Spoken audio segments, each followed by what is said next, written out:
At 7:07, on the first morning, June Mercer reopened the old gas station. A white tow truck came rattling off County Road 16 with one amber light flickering on its roof. She stood behind the counter in Ray's blue work shirt, watching it cross the cracked concrete. For 53 minutes, the only things that had visited her were two crows and a plastic grocery bag that caught on the price sign. The truck stopped at pump 1, the only pump that worked. The driver climbed down slowly. He was leaner than June remembered, gray threaded through his dark hair, but he still slapped the door twice after shutting it. He had always done that, as if no machine could be trusted to understand the first instruction. June's hand closed around the edge of the counter. He came inside carrying the smell of diesel and cold air. A pale scar crossed one knuckle. His eyes moved over the fresh coffee, the half-stocked shelves, and the red open sign June had repaired with electrical tape. Then he laid a folded $20 bill in the plastic tray. Regular, Mrs. Mercer. She had rehearsed greetings for strangers all week. Morning. Fill it up. Coffee's fresh. What came out was his name. Eli. He looked at her for the first time. June had imagined this face aging for 18 years. She had never imagined it standing 6 feet away, waiting for change. 7 weeks earlier, Drew had left the station keys on the counter, as though he were tipping a waitress. There, he said. Officially yours. He smiled when he said it. Drew smiled during difficult moments because he believed showing his teeth made him look calm. At 44, he had Ray's broad shoulders, Ray's thick sandy hair, and Ray's habit of filling doorways without seeming to notice that anyone else might need to pass through. Paige set a cardboard box beside the keys. These were in Dad's office. The flaps had been folded together instead of taped. One sleeve of Ray's green bowling shirt protruded from the top. June touched the sleeve with 2 fingers. You drove me out here for laundry? It's not laundry, Paige said. It's Dad's things. If he's planning to wear them, we have a larger problem than this building. Paige gave a short laugh before remembering she was worried about her mother. The old station had been closed for 9 years. Dust softened every surface. 3 sun-faded lottery stickers clung to the front door, and someone had drawn a mustache on the smiling hot dog in the window. The place smelled like mouse droppings, motor oil, and the damp insulation hanging above the back room. Drew brushed dirt from the counter with the side of his hand. Mason can probably have a crew clear this out in a day. Mason? Who? Mason Pike. I told you, he's interested in the property. You told me a man was interested. I didn't realize you'd let him start making plans. He hasn't made plans, Mom. He made an offer, on my building. It wasn't your building when he made it. June looked at the keys. 2 brass keys, 1 newer silver key, and the little red plastic tag Ray had marked original in black pen. Ray had distrusted labels printed by other people. He believed his own handwriting improved a key's authority. The settlement meeting had lasted 3 hours. June remembered Paige bringing her tea in a paper cup, and Drew tapping his shoe under the table. She remembered pages being turned toward her, and phrases such as equalization of assets, operating properties, and sentimental consideration. Ray's 2 newer stations were to be sold. The closed original station, the one Ray had started with, would go to June along with a portion of the cash. Drew had called it the heart of the family business. Now he would not lean against the counter because it was dirty. Paige walked to the window and tried to raise a blind. The cord broke in her hand. Oh, she said. That comes with the sentimental value, June told her. Mom, we're not saying you should run it. Good. I was afraid you'd brought uniforms. Paige turned. She was 41, neat even in jeans, with a chestnut bob that remained tucked behind one ear no matter the weather. She had inherited June's smaller frame and none of her willingness to let a silence sit unfinished. We're saying you have options. People usually say that when they want you to choose the option they picked. Drew sighed. Nobody picked anything for you. You sold 2 businesses in 11 days. The buyers were already lined up before Dad died. That silenced all 3 of them. Ray had been dead 4 months. A stroke, sudden enough that his coffee had still been warm when June found him on the kitchen floor. She had spent 37 years expecting to outlive his cholesterol and had still been offended when it happened. Paige crossed the room and squeezed June's arm. Mason's offer is fair, more than fair, considering the roof and the tanks. You could sell this, put the money with your share from the other stations, and get something comfortable. I have a house, we know. It has heat, indoor plumbing, a chair I like. The house is a lot for you. June looked at her. It became a lot for me the minute your father stopped doing nothing in it. Paige's mouth tightened. Ray had loved mowing, grilling, and announcing that gutters needed attention. June had called repairmen, paid them, and stood outside, while Ray explained the completed work to them. Drew picked up the keys and pressed them into June's palm. Nobody is trying to push you. We're trying to make sure you don't get stuck with a liability. The keys were cold. June closed her fingers around them. Then why did you give it to me? Neither answered quickly enough. Outside, wind pushed a dry soda cup across the concrete. It rolled until it struck pump 3 and stayed there. Drew looked toward the service bays. Because Dad wanted you taken care of. That sentence didn't answer my question. The cash from the sales had to be divided. There were tax considerations. This property had to go somewhere, so it went to the person least likely to complain. That's not fair. No, June said. It may still be true. Paige moved closer, lowering her voice in the way she did when she wanted to make impatience sound compassionate. You were overwhelmed at the meeting. We all were. This isn't some scheme. If you sell, you'll have breathing room. You could even look at that apartment community near me. It's not assisted living exactly. They have dinners and activities and transportation. Transportation to where? Anywhere you need. What if I need to come here? Paige glanced around as if June had asked to be transported to the moon. Drew slapped his gloves together. Dust lifted from them. We should go. Mason's offer is good for 30 days. I'll have him call you. You'll have him wait until I call him. Fine. I mean it, Drew. He held her gaze, then kissed her temple. Don't stay out here too long. This place doesn't even have power. They went outside. June followed as far as the doorway. Paige paused beside her SUV. Are you coming? You drove separately. I mean, are you leaving? In a minute. Paige looked at Drew. It was a small look, but June saw it. They had been exchanging small looks around her since the funeral, quiet signals between competent adults managing a difficult older relative. June raised one hand. Go ahead. Drew's truck started first. He backed around a pothole and pulled onto the county road. Paige waited another moment, then lowered her window. Lock the door when you leave. June looked at the broken glass in the side entrance. That should do it. Paige frowned, unable to decide whether this was another joke. Then she drove away. The sound of their engines thinned along the road. June remained in the doorway until silence settled over the property.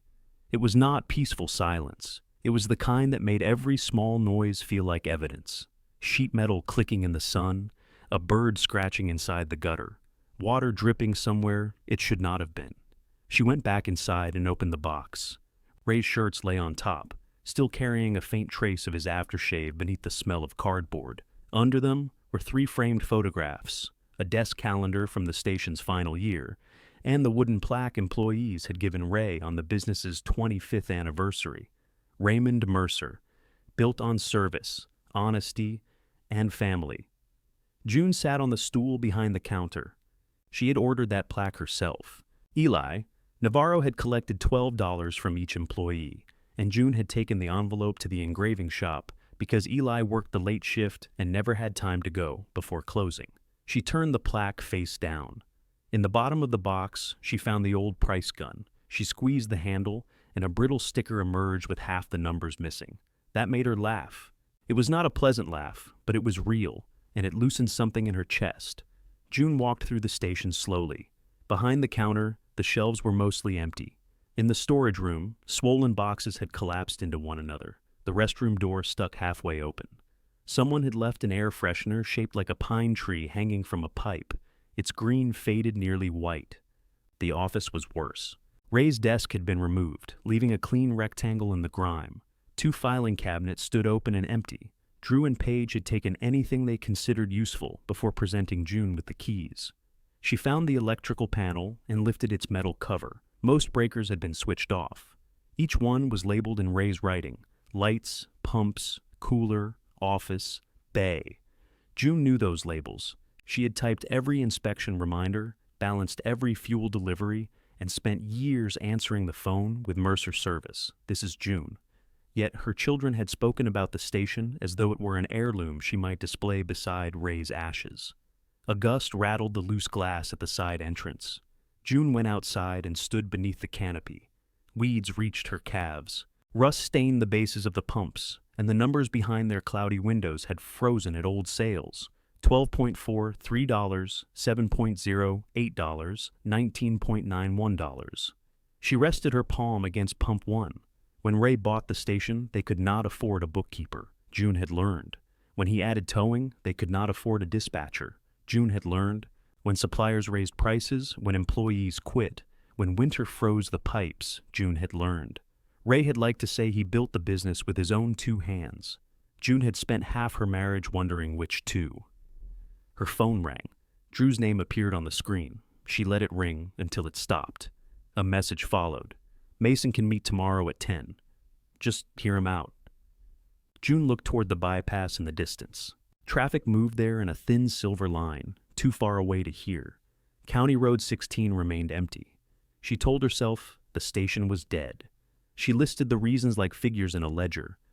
Bad location, old tanks, leaking roof, limited cash, 68-year-old knees. Selling was the sensible thing. June had always been sensible. Then she pictured Paige holding that broken blind cord. Drew setting down the keys, both of them relieved that the useless thing had landed with her. June picked up the soda cup lodged against pump 3 and carried it inside. She set it in the trash, found a broom in the back room, and began to sweep. She swept until the broom raised more dust than it collected. The pile contained dead beetles, bottle caps, a bent spark plug, and 7 pennies, so black she almost mistook them for washers. June pushed it all onto an old advertising flyer and dumped it into a trash bag. The bag split at the bottom. "Of course you did," she said. She found another beneath the sink. By the time she tied it shut, her lower back had begun sending small, bright warnings down her right leg. She sat on an overturned milk crate and waited for the ache to settle. Ray would have called the pain proof that she had overdone it.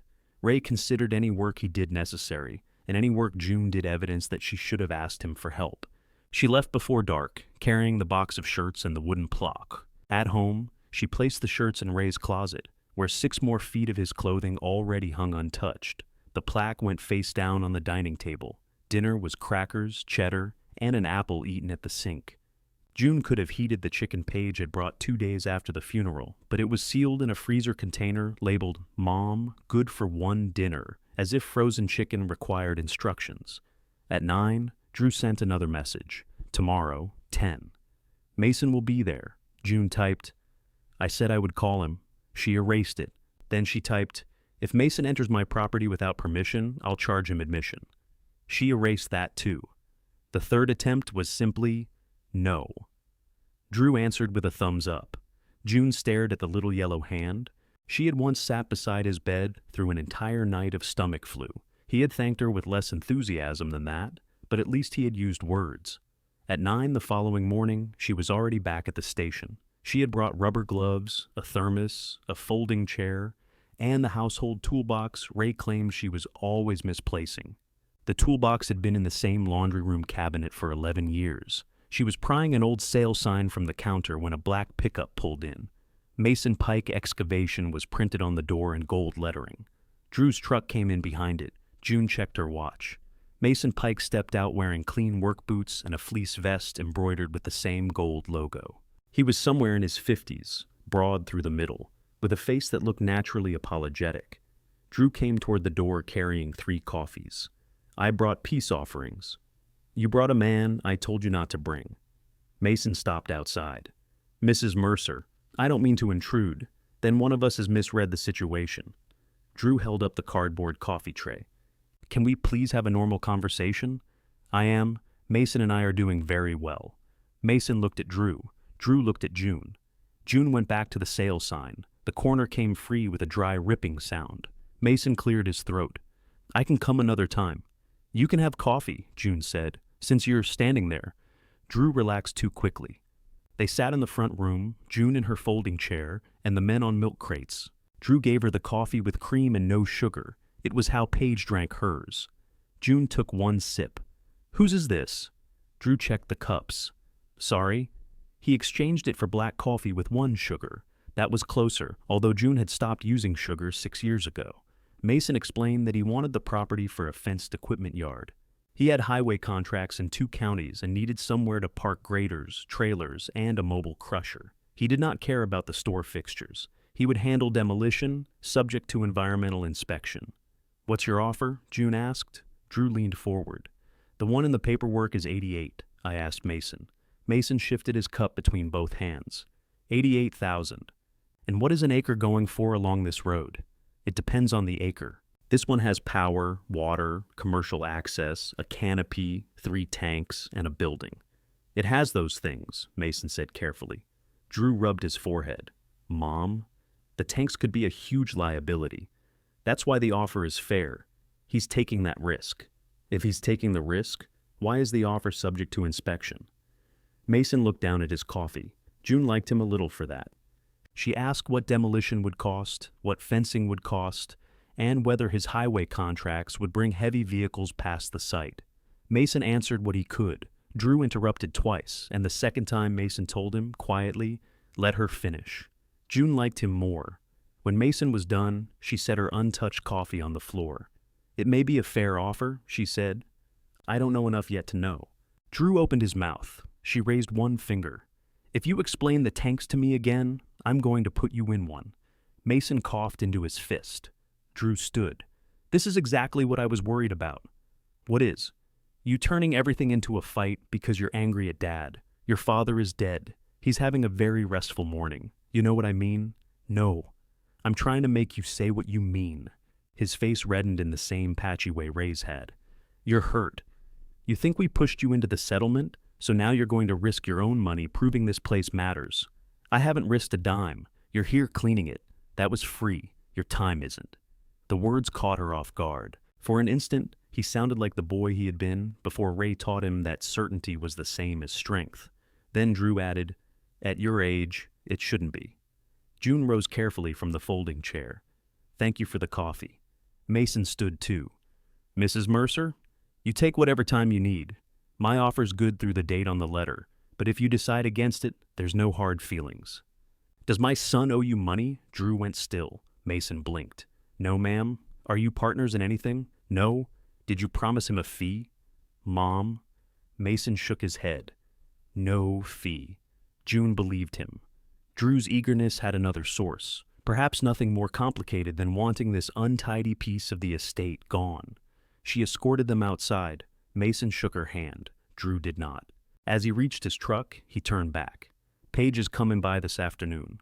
"Does she know that?" "Yes." "Then she's ahead of Mason." Drew drove away first. Mason remained beside his pickup. "For what it's worth, I wouldn't use the old building. Roof's gone soft over the office." "I know. You been up there? I can see daylight from inside." He smiled. "You get those tanks tested before you spend money anywhere else. Who do you use?" Mason took a business card from his vest pocket and wrote a name on the back. "This fellow's honest, not cheap. The honest ones rarely are." After he left, June called the number. The tank company could inspect Thursday. The price made her sit down again. She asked the woman to repeat it, hoping a digit had wandered in by mistake. None had. June booked the inspection. Paige arrived at 2, carrying soup in a grocery bag and wearing loafers unsuitable for broken concrete. She looked at the cleared counter, the tied trash bags, and the sale sign lying face down near the door. "You met with Mason?" "I drank the wrong coffee in his presence." "Drew says you interrogated him." "I asked what he was buying." Paige set the soup on the counter. "That's generally covered by the address." June told her about the tank inspection. Paige closed her eyes. "How much?" When June answered, Paige opened them again. "Cancel it." "No. Mom, you don't need to investigate your own way into the same answer." "How do you know it's the same answer?" "Because this station closed when the bypass opened. Dad couldn't make it work, and he had staff." "Your father closed it because he had 2 newer stores and liked sitting in an office pretending to supervise them. That's not how he told it. He told people he made the macaroni salad at your graduation party." Paige leaned against the counter. "He carried it outside. In your father's mind, transportation was authorship." A smile pulled at Paige's mouth, but she fought it. "I'm not arguing about macaroni salad. We agree then. I'm arguing about you spending thousands of dollars because Drew hurt your feelings." June began peeling the price stickers from a metal display rack. Most came away in flakes. "You both hurt my feelings." Paige's expression changed. June kept working. "Being hurt doesn't make me confused," she said. "It doesn't make me incompetent. It doesn't turn every decision I dislike into a symptom. We never said you were incompetent. You sat through a meeting where people discuss my future in front of me. Every time I asked a question, one of you put a beverage in my hand. You just lost Dad. So had you. That's different. Why? Paige had no quick answer. She reached into the grocery bag and removed a plastic container of tomato soup, wrapped in a dish towel. June looked at the towel. Is that mine? I borrowed it. When? Christmas? Which Christmas? Paige sighed. Can you be serious for 1 minute? I'm serious about my good towels. Paige set the container down harder than necessary. Fine. Spend the money. Climb on the roof. Reopen the whole place. What am I supposed to do when you fall or lose everything? The anger in her voice cracked at the end. June stopped scraping. Paige looked away, embarrassed by her own fear. You don't call anyone when something is wrong. You don't even call when nothing is wrong. Most people don't. You know what I mean. June did. During Ray's final years, phone calls with Paige had become reports about his blood pressure, his appointments, his moods. June had edited herself out so efficiently that neither of them seemed to know what belonged in the empty space. I'm getting the tanks tested, June said. After that, I may sell. Paige folded her arms. Or, I may not. There it is. What? The part you enjoy. I don't enjoy worrying you. You enjoy not telling us what you're going to do. June looked around the station.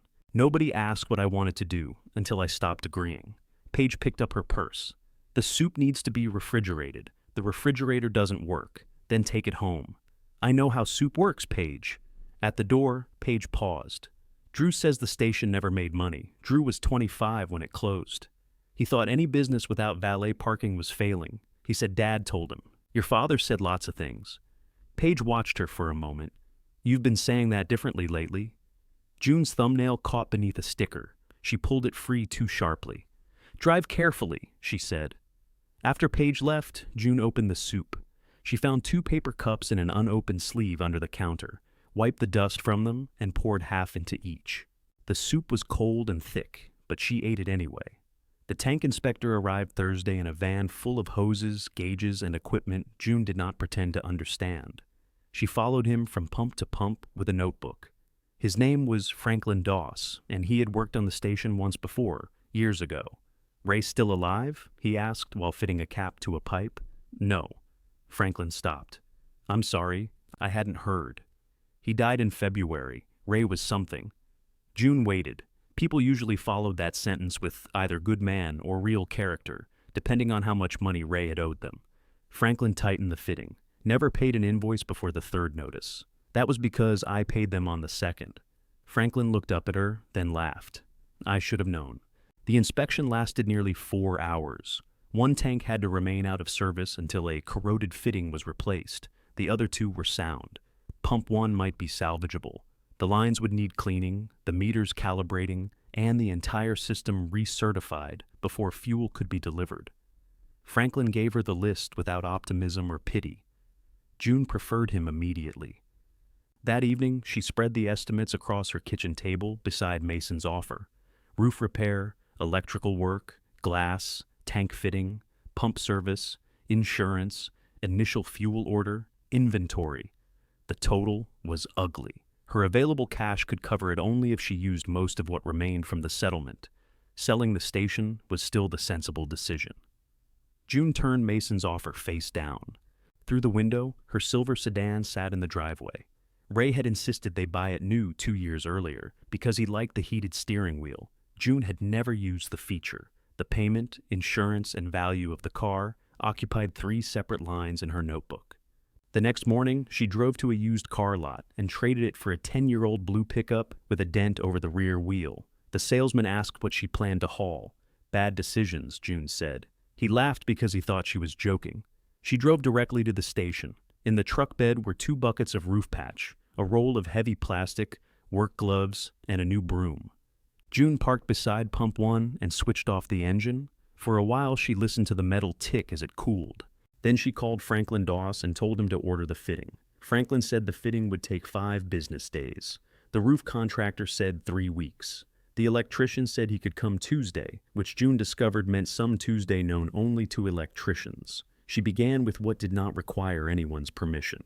The new broom worked better than the old one. though June resented this as an unnecessary criticism of her earlier effort. She swept the front room again, pulled warped shelving away from the walls, and removed a row of plastic signs advertising cigarette prices that had not been accurate in years.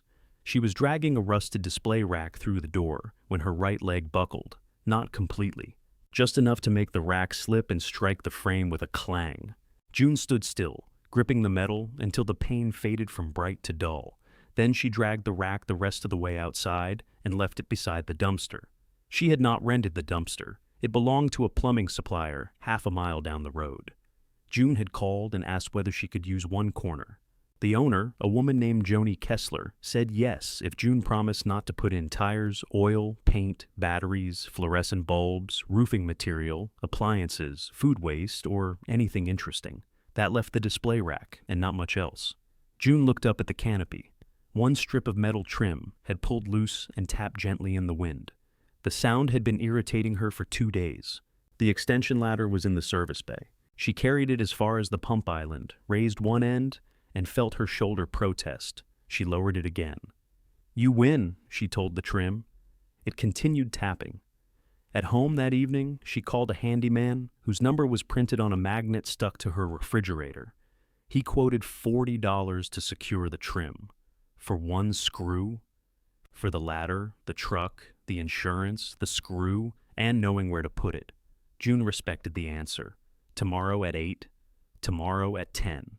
He arrived at 9:30, tightened the trim, and patched 2 smaller gaps she had not noticed. His name was Arthur Cole. He was 63, and he had spent 30 years maintaining apartment buildings before discovering retirement made him nervous.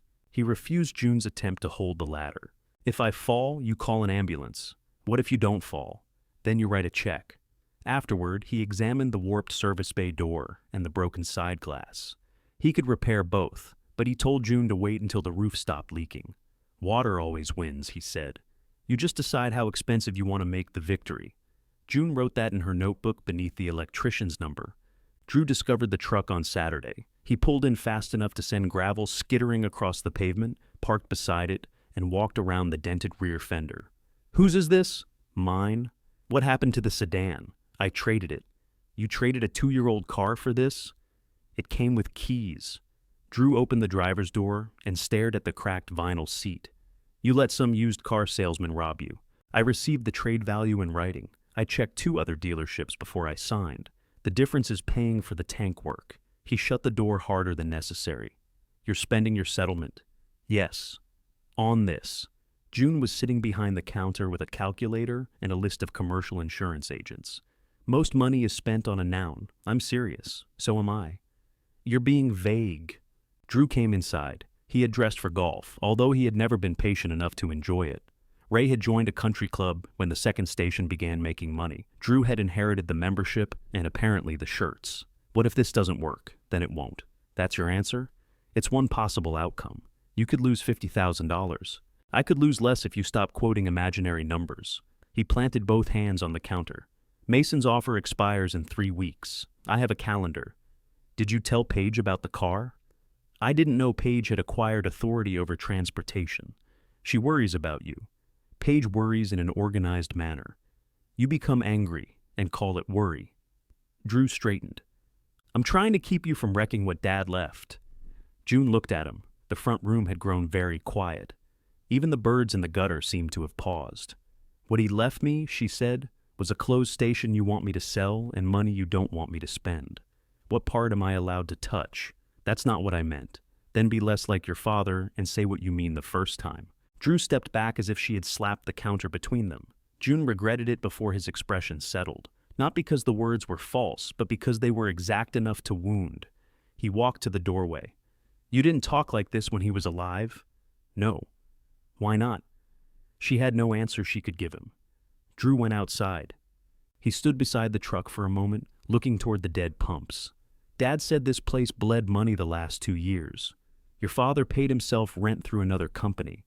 The station looked worse on paper than it was." Drew turned. "What other company?" "Mercer Properties." "I've never heard of it." "You signed its sale documents." His mouth opened, then closed. June watched embarrassment harden into irritation. "That's what I'm talking about," he said. All these little details. You act like knowing them means you can start over. No. Knowing them means I'm allowed to find out. He left without kissing her.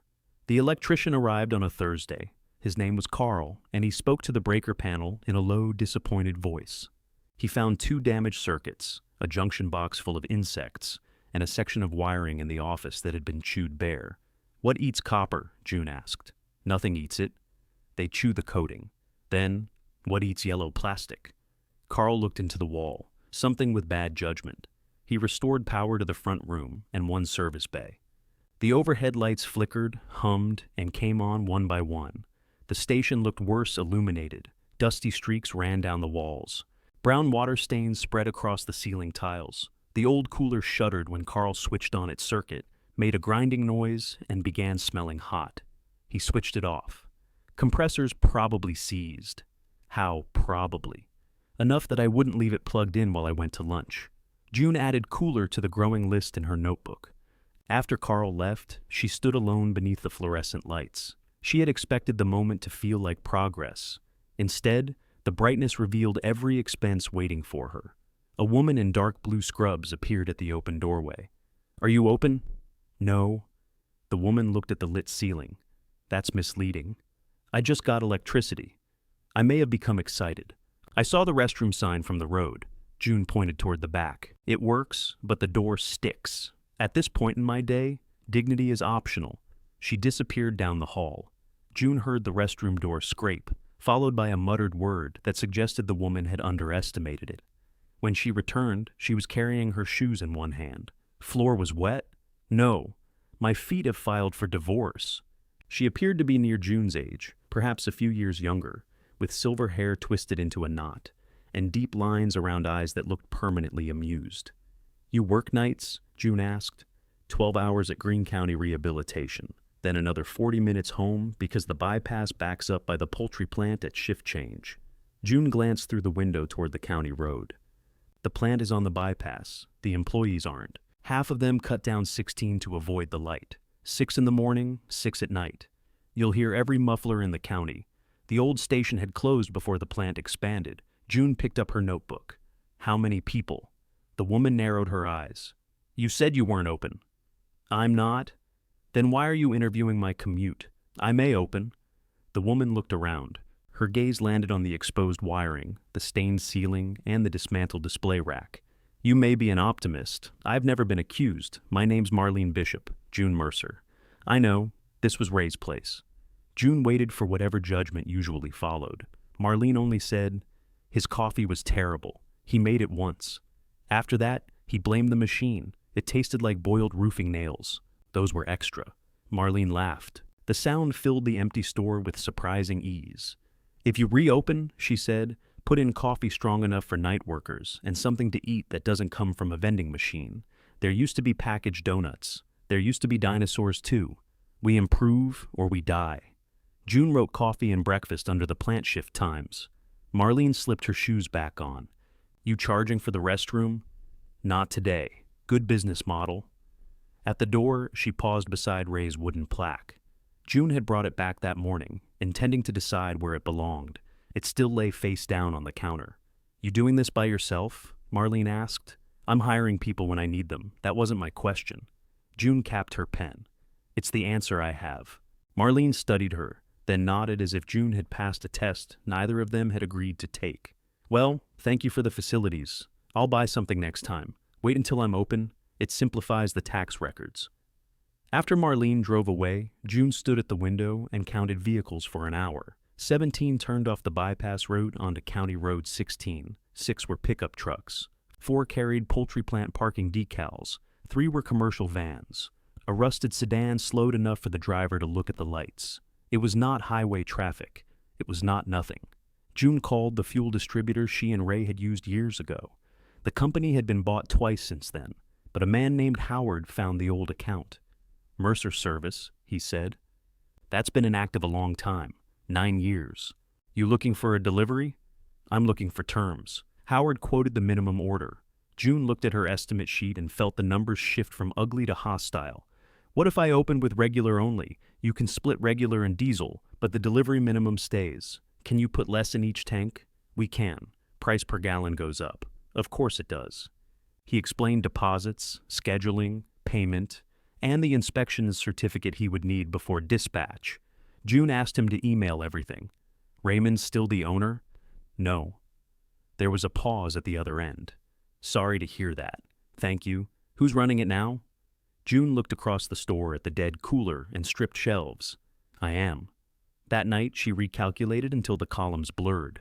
One pump, regular fuel, coffee, a limited shelf of things people bought on the way to work or home from it. Short hours at first. No lottery, no tobacco contract, no promises she could not afford.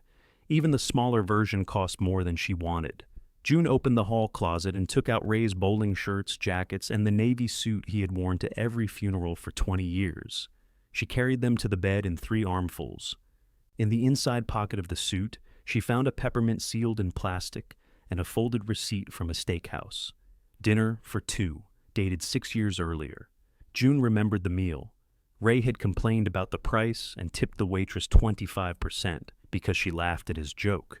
June sat with the receipt in her lap.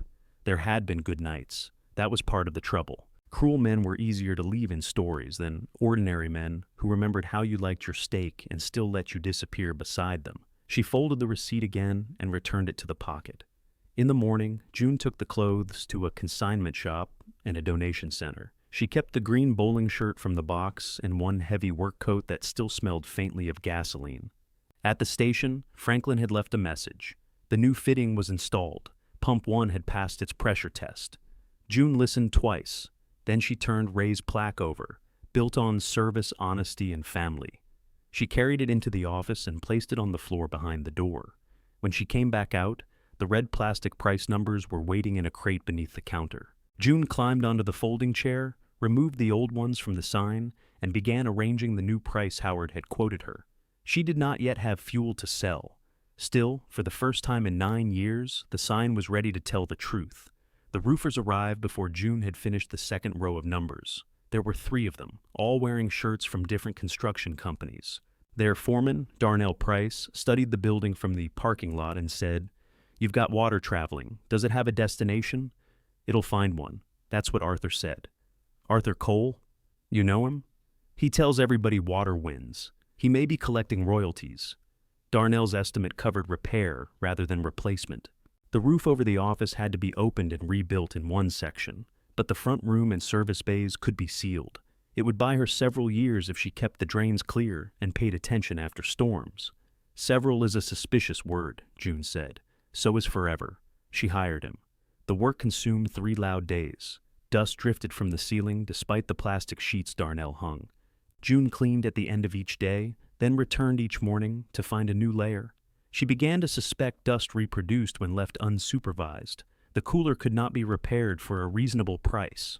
June found a used 3-door unit at a restaurant supply warehouse outside Greene County. The warehouse charged extra for delivery and more for bringing it through the door. June called Paige. "You need me to help move a refrigerator? I need your SUV and the flat utility trailer Drew left at your house." "You called me before Drew?" "I called you instead of Drew." Paige was quiet for a moment. "What time?" They met at the warehouse on Saturday morning. Paige arrived wearing old jeans and brought 4 moving blankets, 2 ratchet straps, a hand truck, and a printed page titled "Safe Transport of Commercial Refrigeration Equipment." "You did research," June said. "I'd like to keep it from killing us." A sensible goal. The cooler was larger in person. The warehouse manager and 2 employees loaded it onto the trailer, while June and Paige stood clear enough to preserve their dignity. At the station, Arthur Cole met them with a second hand truck and an expression of practical disapproval. "You 2 planning to unload that yourselves?" "We plan to watch you do it," June said. "Good plan." Arthur had brought a friend named Leland, who accepted payment in cash and half of Paige's turkey sandwich. The cooler reached the front wall without injury to anything except a door hinge and Paige's patience. When it came on, its compressor gave a deep, steady hum. Paige stood with both hands on her hips. "It's ugly." The side panels were scratched, and the top bore the pale outline of a sign that had been removed. "It's cold," June said. "You could paint the trim. You can paint the trim." Paige looked at her. June handed her a roll of masking tape. They worked until late afternoon.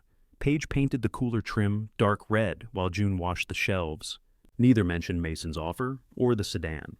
The silence between them was not comfortable, but it was shared. When they finished, Paige opened the door and stood in the cold air.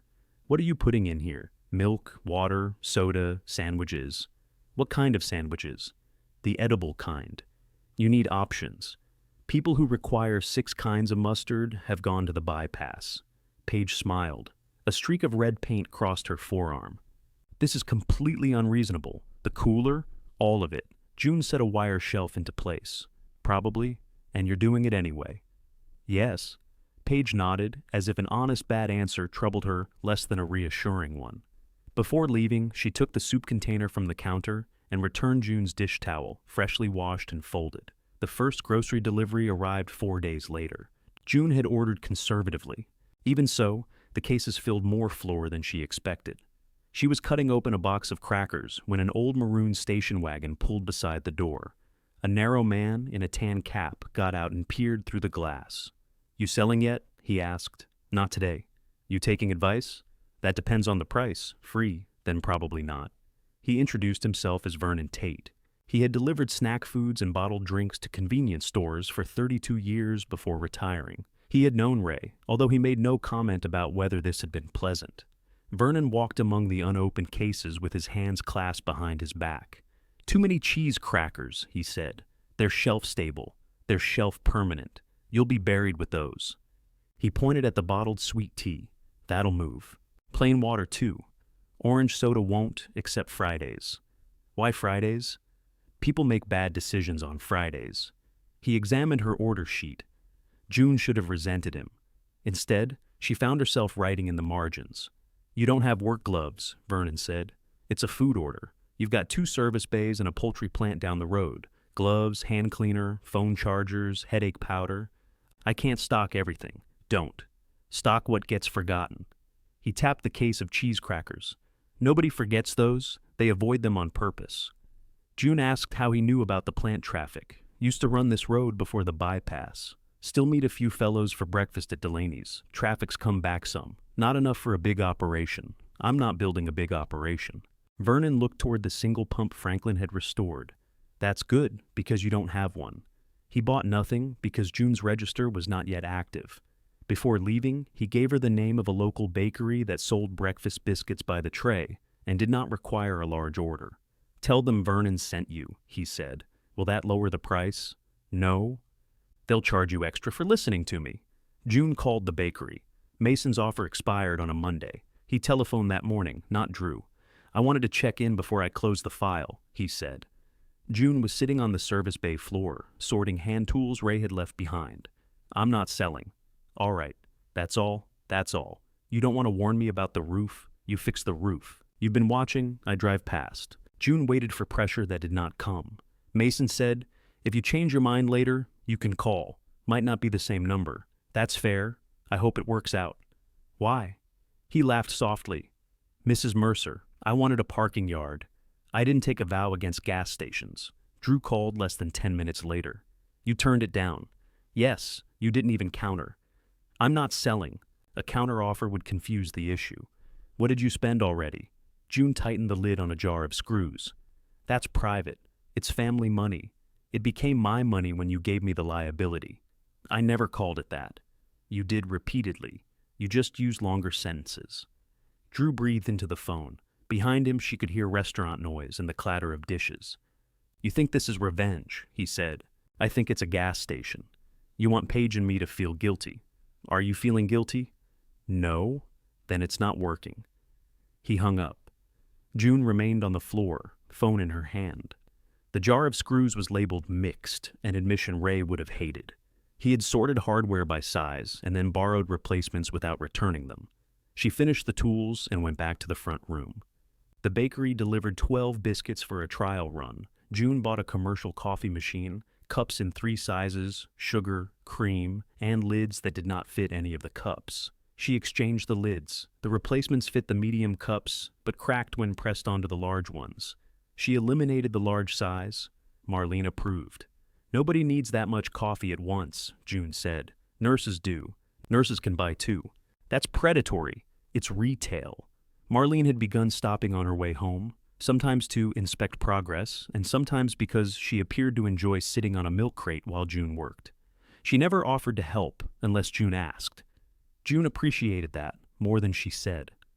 On the final evening before opening, Marlene stood behind the counter and watched June practice the register. "Coffee, biscuit, and $20 on pump 1, Marlene said. June entered the items. "You forgot tax. I did not. You gave me change for 50. You gave me 20. People lie, then I'll keep your 50. Marlene nodded. "You're ready?" June had acquired permits, insurance, inspections, and enough fuel to begin. Pump 1 held regular. Diesel would have to wait. The shelves looked sparse, so she spread the products out and placed baskets of work gloves and chargers near the counter. Vernon's cheese crackers occupied half of one shelf and already seemed judgmental. The old red open sign worked only if its cord was bent around a nail. Arthur had repaired the side glass and the bay door. Paige had painted the cooler trim. Darnell's roof held through 2 rains. June slept for 3 hours. She arrived before 6 in Ray's blue work shirt. One she had kept from the donation pile because the fabric was soft and the sleeves rolled easily. She brewed coffee, warmed 6 biscuits, checked the pump twice, and bent the open sign's cord around the nail. Then she waited. When the tow truck pulled in, she expected a stranger. Now, Eli stood at her counter, watching recognition move across her face. June touched the $20 bill but did not pick it up. "I didn't know you were back." "You weren't supposed to." His voice was lower than she remembered. The years had roughened it. Without changing the patient way, he separated one sentence from another. "How long?" "Long enough." "I heard you went south." "I did." "Georgia?" "Among other places." June glanced at the truck. "Navarro Mobile Diesel" was printed beneath the window. "You have your own business." Eli looked around the nearly empty store. "Looks like you do too." The register waited for an amount. "How much gas?" she asked. 19. "You gave me 20, I remember." She entered $19. The drawer opened with a sharp metallic snap. June took out a $1 bill. Eli did not reach for it. She followed him outside. Cold air pressed beneath the canopy. Eli unscrewed the truck's fuel cap and lifted the nozzle. The display began turning, numbers rising too quickly for June to collect the words she had owed him. "Eli, Ray was wrong." The nozzle clicked in his hand. He looked at her across the truck bed. "No." Ray knew exactly what he was doing. June felt the folded dollar softening in her palm. "I should have said something. You should have told the truth. I was trying to keep my family together." "So was I." The pump stopped at $19. Eli returned the nozzle, screwed on the cap, and wiped his hand on a rag. June held out the change. "I knew you didn't take those deposits." His face barely moved. That was worse than anger. "You watched me ask you to tell the truth," he said. "That was your decision." He climbed into the truck.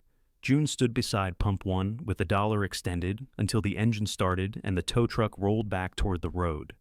Eli did not look at her again. The first sale receipt trembled in the morning wind. June caught it against the pump with her free hand. Headlights appeared at the edge of the property before Eli's truck had disappeared. June folded the dollar into her fist and walked back inside. A gray van stopped at pump 1. The driver, a broad woman wearing a poultry plant jacket, tried to insert a credit card into the old reader. June had covered it with a handwritten "Pay Inside" sign, but the tape had come loose at one corner. The woman tapped on the window. "This thing working? The pump is. The card reader isn't. That seems like an important distinction." "It's becoming one." The woman came inside and asked for $30. Then she added a coffee and stared into the biscuit warmer. "When were those made?" 40 minutes ago." "You sure?" "I was here. I'll take 2. June entered the sale, counted the change twice, and almost handed back Eli's folded dollar. She caught herself and used one from the register. By 8, 4 more vehicles had stopped. A landscaping crew bought fuel, coffee, and every work glove in the basket. An older man purchased 1 bottle of water and complained that pump 1 ran too slowly. A woman in medical scrubs asked whether June carried antacids. "No." "You will tomorrow," the woman said. June wrote antacids in Vernon's notebook margins. The station smelled of coffee, warm bread, and the faint gasoline breath that entered whenever the door opened. It should have felt alive. Instead, each ring of the register seemed to land somewhere far from her. She saw Eli at 34, standing on the other side of Ray's desk. Ray had placed photocopies of the missing deposit slips in a neat row. He had been furious with the orderliness of a man who had rehearsed. Eli kept looking at June, not Ray. June. Tell him, his face had said. She had known Drew came into the office that Sunday.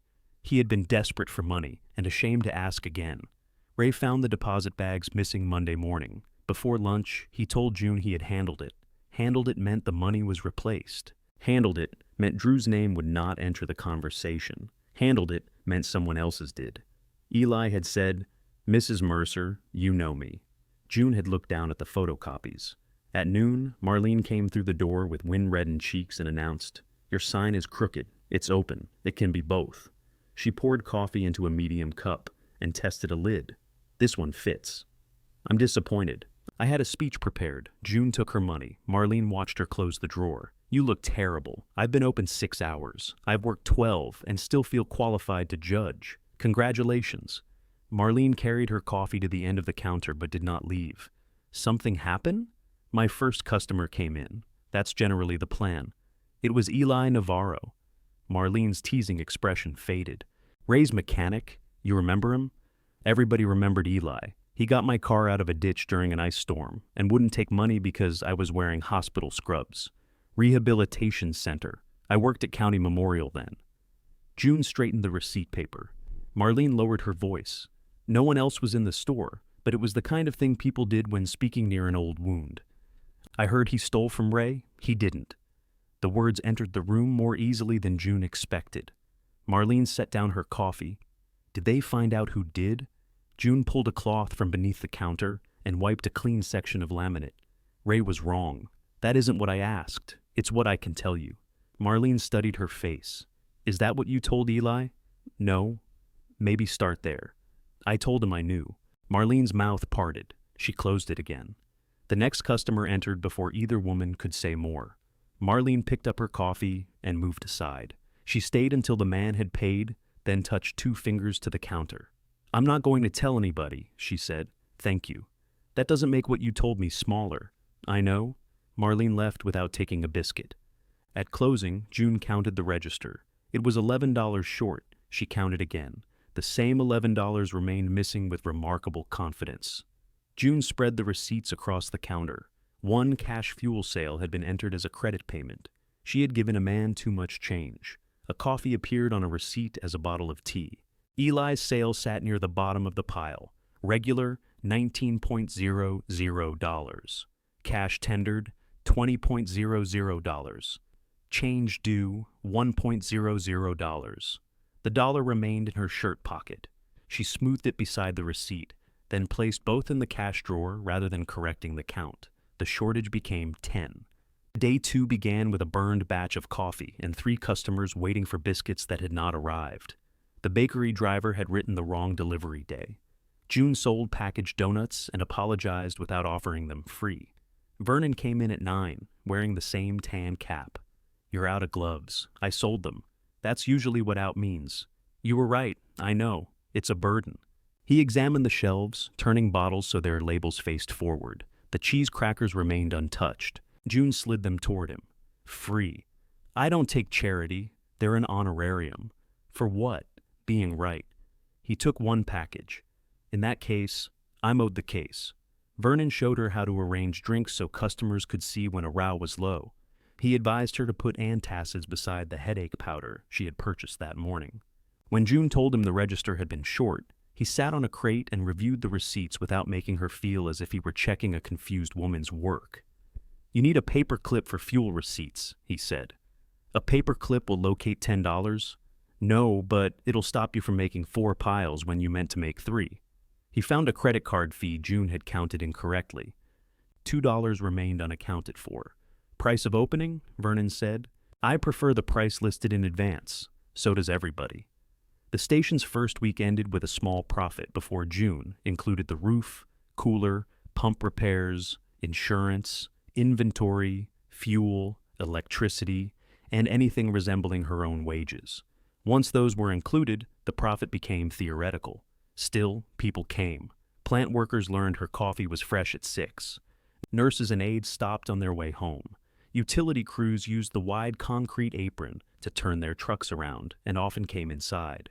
A man named Curtis bought the same diet soda every morning and insisted on paying with exact change. Joni Kessler from the plumbing supplier purchased $10 of gas and reminded June that the dumpster permission had not extended to friendship. June closed at 2, though customers continued trying the door until 3. By 4, she was usually home with her shoes off and both knees aching. She fell asleep twice in the living room chair and woke after dark, disoriented by the absence of Ray's television. On Sunday, she opened Ray's old payroll files. Drew and Paige had removed the financial records from the station office, but June had kept backup copies at home. She found the year Eli was fired in a storage bin marked Tax Keep. Ray's handwriting appeared on none of the pages. June had prepared every check. Eli's final pay had included 3 days' wages and unused vacation. No severance. No recommendation. The next payroll showed another mechanic taking his shifts. June could not calculate the cost of losing a reputation. She could calculate 8 weeks of wages, which was how long she had later heard Eli went without steady work. She wrote the amount on a yellow pad. It was more than she could pay at once without reducing the next fuel order. She divided it into 6 installments, then felt ashamed of making his injury convenient for her cash flow. June wrote a check for $400. The letter took longer. Eli, this is not a gift. It is part of wages you lost because Ray dismissed you based on an accusation I knew was false. I should have spoken then. I am not asking you to forgive me or answer this letter. I will send the remaining amount in payments. June Mercer, she read it 4 times. The word because seemed weak. Dismissed sounded polite. Accusation made the event seem to have floated into the office without anyone carrying it. She tore up the letter. The second version named herself more clearly. Ray blamed you, and I let him. June mailed the check Monday before opening the station. Paige arrived that afternoon with a label maker and a bag of turkey sandwiches. You have customers? She said. There were 2 vehicles at the pumps. One driver was cleaning his windshield with the squeegee June had put out that morning. That is how gas stations operate. I didn't know you were opening this week. I told you I was close. You didn't give me a date. I wasn't hosting a wedding. Paige looked hurt. I would have come. To buy gas. To help. June handed her a sandwich. You can label the storage shelves. Paige set down the bag. Drew says you turned Mason down because you think Dad hid the real numbers from us. I turned Mason down because I wanted to open the station. Did Dad hide the numbers? Your father liked telling stories in which he did all the work and carried all the risk. That's not an answer. It's the answer I have today. Paige switched on the label maker. Marlene Bishop called me. June's stomach tightened. Why? She found my number in Dad's old church directory. Marlene has too much initiative. She said you're working too many hours. I close at 2. She said you stay until 4. Is she hiding in the drainage ditch? Paige did not smile. She also asked whether I remembered Eli Navarro. June placed her sandwich back in its bag. What did you say? That he stole from Dad. He didn't. Paige's thumb remained above the label maker keys. June turned toward the cooler and began filling an empty row with bottled water. Behind her, Paige said, What do you mean, he didn't? The accusation was false. How do you know? June pushed one bottle too hard. It struck the back of the cooler. Paige waited. Because I knew him, June said. That didn't stop Dad from firing him. No. Did Dad find out later? June shut the cooler door. This is not a conversation I'm having while I'm open. Paige's voice cooled. Is it a conversation you're having at all? The bell above the door rang. A customer came in for coffee, and Paige stepped behind the storage rack. She labeled 3 shelves in silence, ate half her sandwich, and left before closing. The envelope from Eli arrived the next morning. June recognized her own handwriting. He had not opened it. Across the front, beneath his address, he had written, "Return to sender," in black block letters. She took it to the post office after work, placed it inside a larger envelope, and mailed it again. 2 days later, Eli's tow truck turned into the station. June watched from behind the counter as he parked without approaching the pump. He entered carrying the unopened envelope. "I'm not taking this," he said. June looked at it between them. "Then you'll have to keep bringing it back. I don't want your money. It isn't mine." Eli placed both hands on the counter. Then, "Whose is it?" "Yours." It wasn't mine when I needed it. I know. No, you don't. His voice remained quiet. You had a house. You had this place. You had people who'd answer the phone when you called. I slept in my truck behind a tire warehouse for 3 weeks because nobody in Greene County would hire the man Ray Mercer said was a thief. June did not defend herself. Anything she said would have to cross those 3 weeks before it reached him. Eli pushed the envelope toward her. Keep it. She pushed it back. His mouth tightened. You think this makes us even?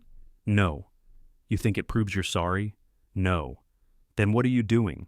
Paying a debt badly and late. He looked down at the envelope. Behind him, the coffee machine hissed. A car slowed on the road but continued past. June said, You don't have to forgive me. You don't have to speak to me. But I won't let refusing the money become one more thing I use to feel decent. That reached him. She saw it in the slight lift of his head. Not approval, but attention. You always talk like that now? He asked, only when terrified. He almost smiled. The expression began and disappeared before it became kind. June folded her hands so he would not see them shake. How did you know to come here opening day? Saw the price sign change. Drove past twice after that. Why stop? I wanted to see if it was really you. And it was. The bell above the door rang. Curtis entered, already counting coins for his diet soda. Eli moved away from the counter. I'll keep mailing those, June said. You're stubborn. I was married to Ray for 37 years. It was either stubbornness or taxidermy. Curtis paused beside the cooler. Eli picked up the envelope. This doesn't buy anything. I know. He left. Curtis placed exact change on the counter. Who was that? A customer. He didn't buy anything. Neither did you, until just now. Curtis accepted the correction and carried his soda outside. June watched Eli put the envelope on the passenger seat of his truck. He did not throw it away. That was all she allowed herself to notice. Paige did not return with the label maker. She sent a text asking when June intended to finish their conversation. June read it between customers and placed the phone face down. Drew called at closing. What did you tell Paige about Eli? June locked the front door. She asked whether he stole the deposits. I told her he didn't. A pause opened on the line. You had no right. June leaned against the door. Try that sentence again. You know what I mean? Dad handled it. It was almost 20 years ago. 18. Fine. 18. Eli disappeared. Nobody prosecuted him. Nobody did anything. He lost his job and his name. Dad gave him chances before that. What chances? I don't remember. He was always late. There were complaints. Eli was late twice in 15 years. Once because his truck caught fire, and once because he stopped to pull Marlene Bishop's car out of a ditch. Drew exhaled sharply. Why are you digging this up? I didn't invite him to be my first customer. He came to the station? Yes. What did he say? June looked through the glass at pump 1. He asked for regular. Don't be cute, Mom. Then don't ask me to report a private conversation.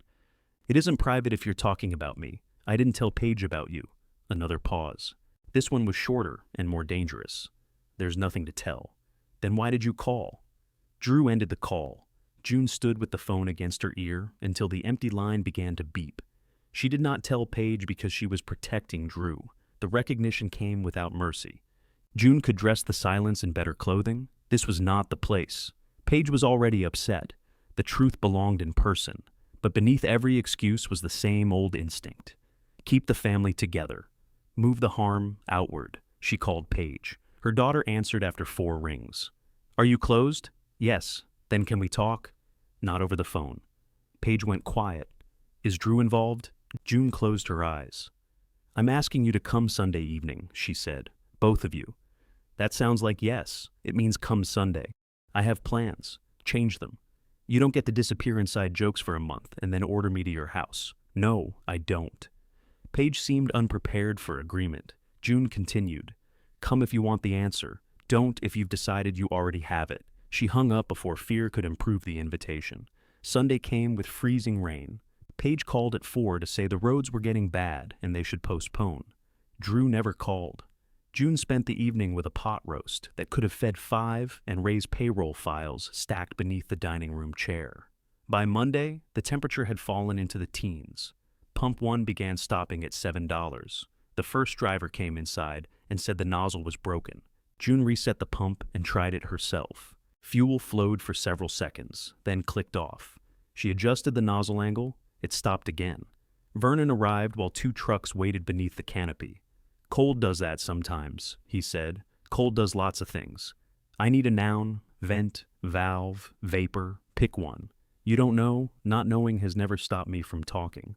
June taped an out-of-order sign to the pump. One driver left. The other came inside, bought coffee, and explained the problem at length as if June had personally designed the fuel system. She called Franklin. He was 80 miles away on a tank installation and could not come until the following afternoon. The pump service company put her on hold for 23 minutes, then offered an appointment in 9 days. Without fuel, the station became an inconvenient coffee shop beside a broken gas pump. Half the morning, customers turned around. Marlene arrived near noon, read the sign, and came inside. "Vernon says the pump froze. Vernon says 3 possible parts froze. He's expanding the story. He'll have weather involved by dinner. Marlene bought coffee she did not appear to need. Can you stay open without it? For today. What about tomorrow? Franklin may come? May is a suspicious word. Darnell says several is suspicious. You're collecting philosophers." June looked past her toward the road. A white tow truck approached, amber light flashing once when it hit a dip. She turned away before it pulled in. Eli parked beside the service bay. He got out, read the sign on pump 1, and crouched near the base of the island. Marlene followed June's gaze. "Did you call him?" "No." "Are you going to hide behind the coffee machine?" "I'm considering it." Eli entered without removing his work gloves. "How long has it been shutting off?" "Since 7. Every vehicle?" "Every one." "Any fuel smell near the vent line?" "No." "Tank gauge moving normally?" "Yes." He glanced at Marlene. She raised her cup. "I'm furniture. You talk more than furniture. You remember me." "I remember the ditch." Marlene smiled. "I knew I liked you." Eli walked behind the counter, opened the cabinet beneath the pump controls, and inspected the wiring. June moved aside. "You don't have to do this," she said. "I know. Franklin can come tomorrow. Then wait for Franklin." He began to close the cabinet. June disliked how efficiently he called her bluff. "What's your rate?" "$95 for the first hour. Parts? Extra?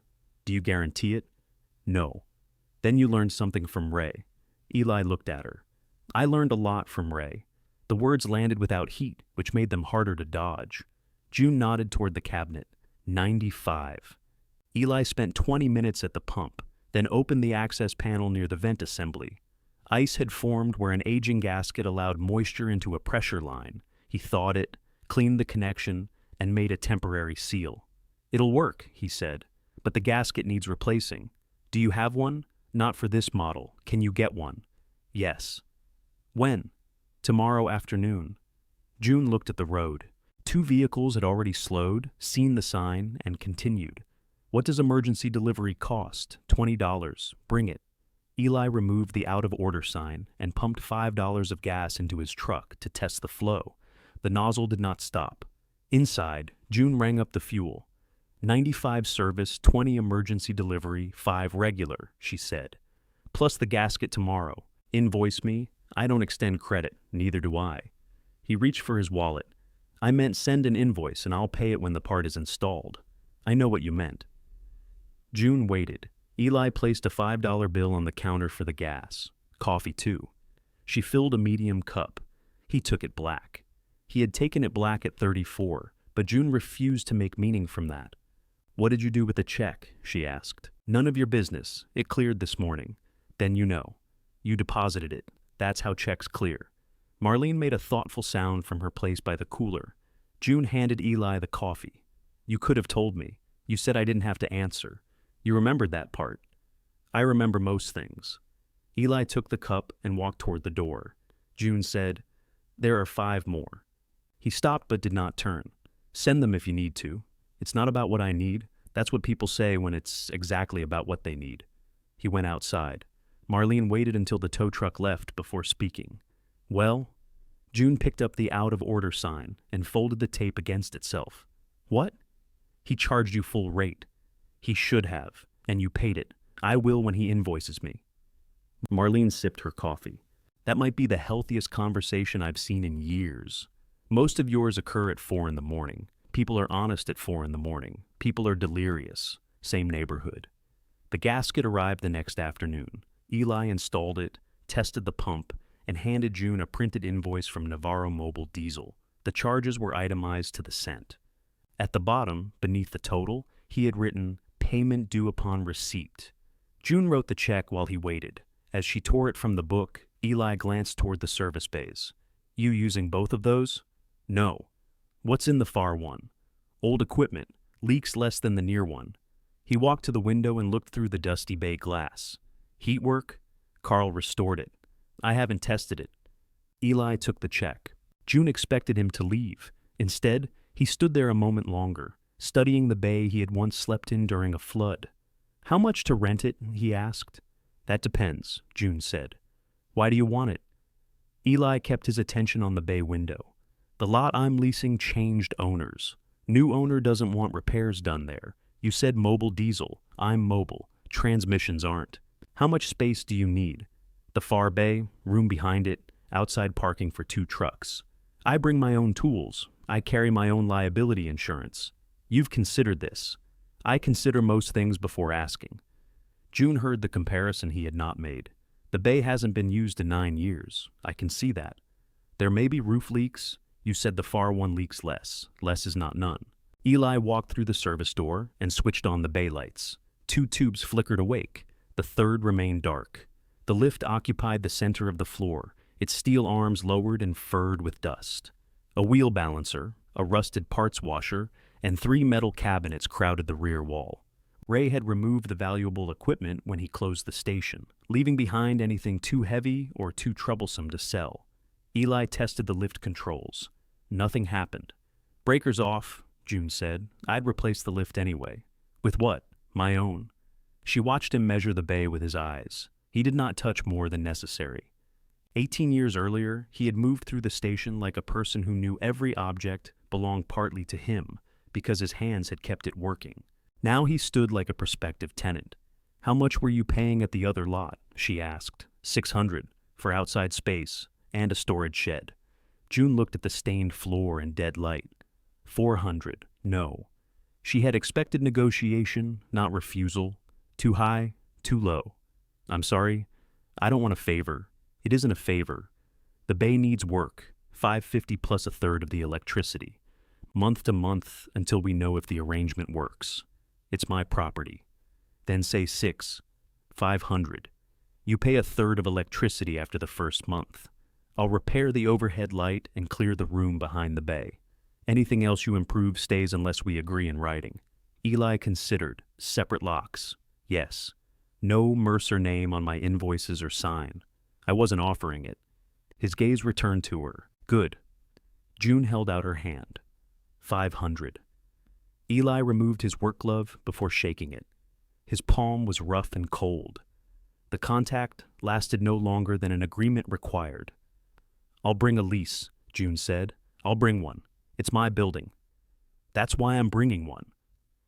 For the first time, his smile remained long enough for her to see it. Eli's lease was 4 pages and contained 2 clauses June crossed out. One made him responsible for pre-existing environmental damage. The other allowed him to deduct repairs from rent without approval. "You read it," he said. "I kept books for 3 businesses. Ray used to say the accountant did. The accountant prepared taxes. I prepared the numbers that prevented him from lying to the accountant by accident. By accident, some accidents enjoyed his full cooperation." Eli signed the amended lease at the counter. He paid the first month and a deposit with a business check. June issued a receipt. They cleared the bay without discussing the last time he had worked there. Arthur brought his trailer. Vernon arrived to advise everyone, and accidentally performed enough labor to justify lunch. The deadlift went to a scrap dealer along with the wheel balancer and 2 cabinets whose bottoms had rusted through. Eli kept the 3rd cabinet. "You want that?" June asked. "It's a Lista. It's orange. It was orange. It's a good cabinet. Take $10 off your deposit. I'm paying you 50. You're carrying it out. I'm carrying it 6 feet. They settled on 25. Behind the parts washer, Vernon found a coffee mug with ELI written across it in faded marker. The handle was broken, and a mouse had filled the bottom with shredded insulation. Vernon held it up. "Antique." Eli took the mug from him and dropped it into the trash. June pretended to be occupied with a crate of hoses. The first morning, Navarro Mobile Diesel operated from the bay. 3 work trucks arrived before 9. Their drivers bought coffee while they waited. One purchased fuel. Another bought 4 packages of cheese crackers. Vernon pointed at the empty shelf. "Friday," he said. "It's Tuesday." Fellow looked troubled. Eli's business changed the rhythm of the property. Air tools snapped and whined beyond the wall. Engines idled beneath the canopy until June posted a sign asking drivers to shut them off. Men and women in work clothes passed through the store, some greeting Eli with easy familiarity, others arriving anxious and leaving poorer but relieved. He did not send customers to June, yet they came inside because she was there.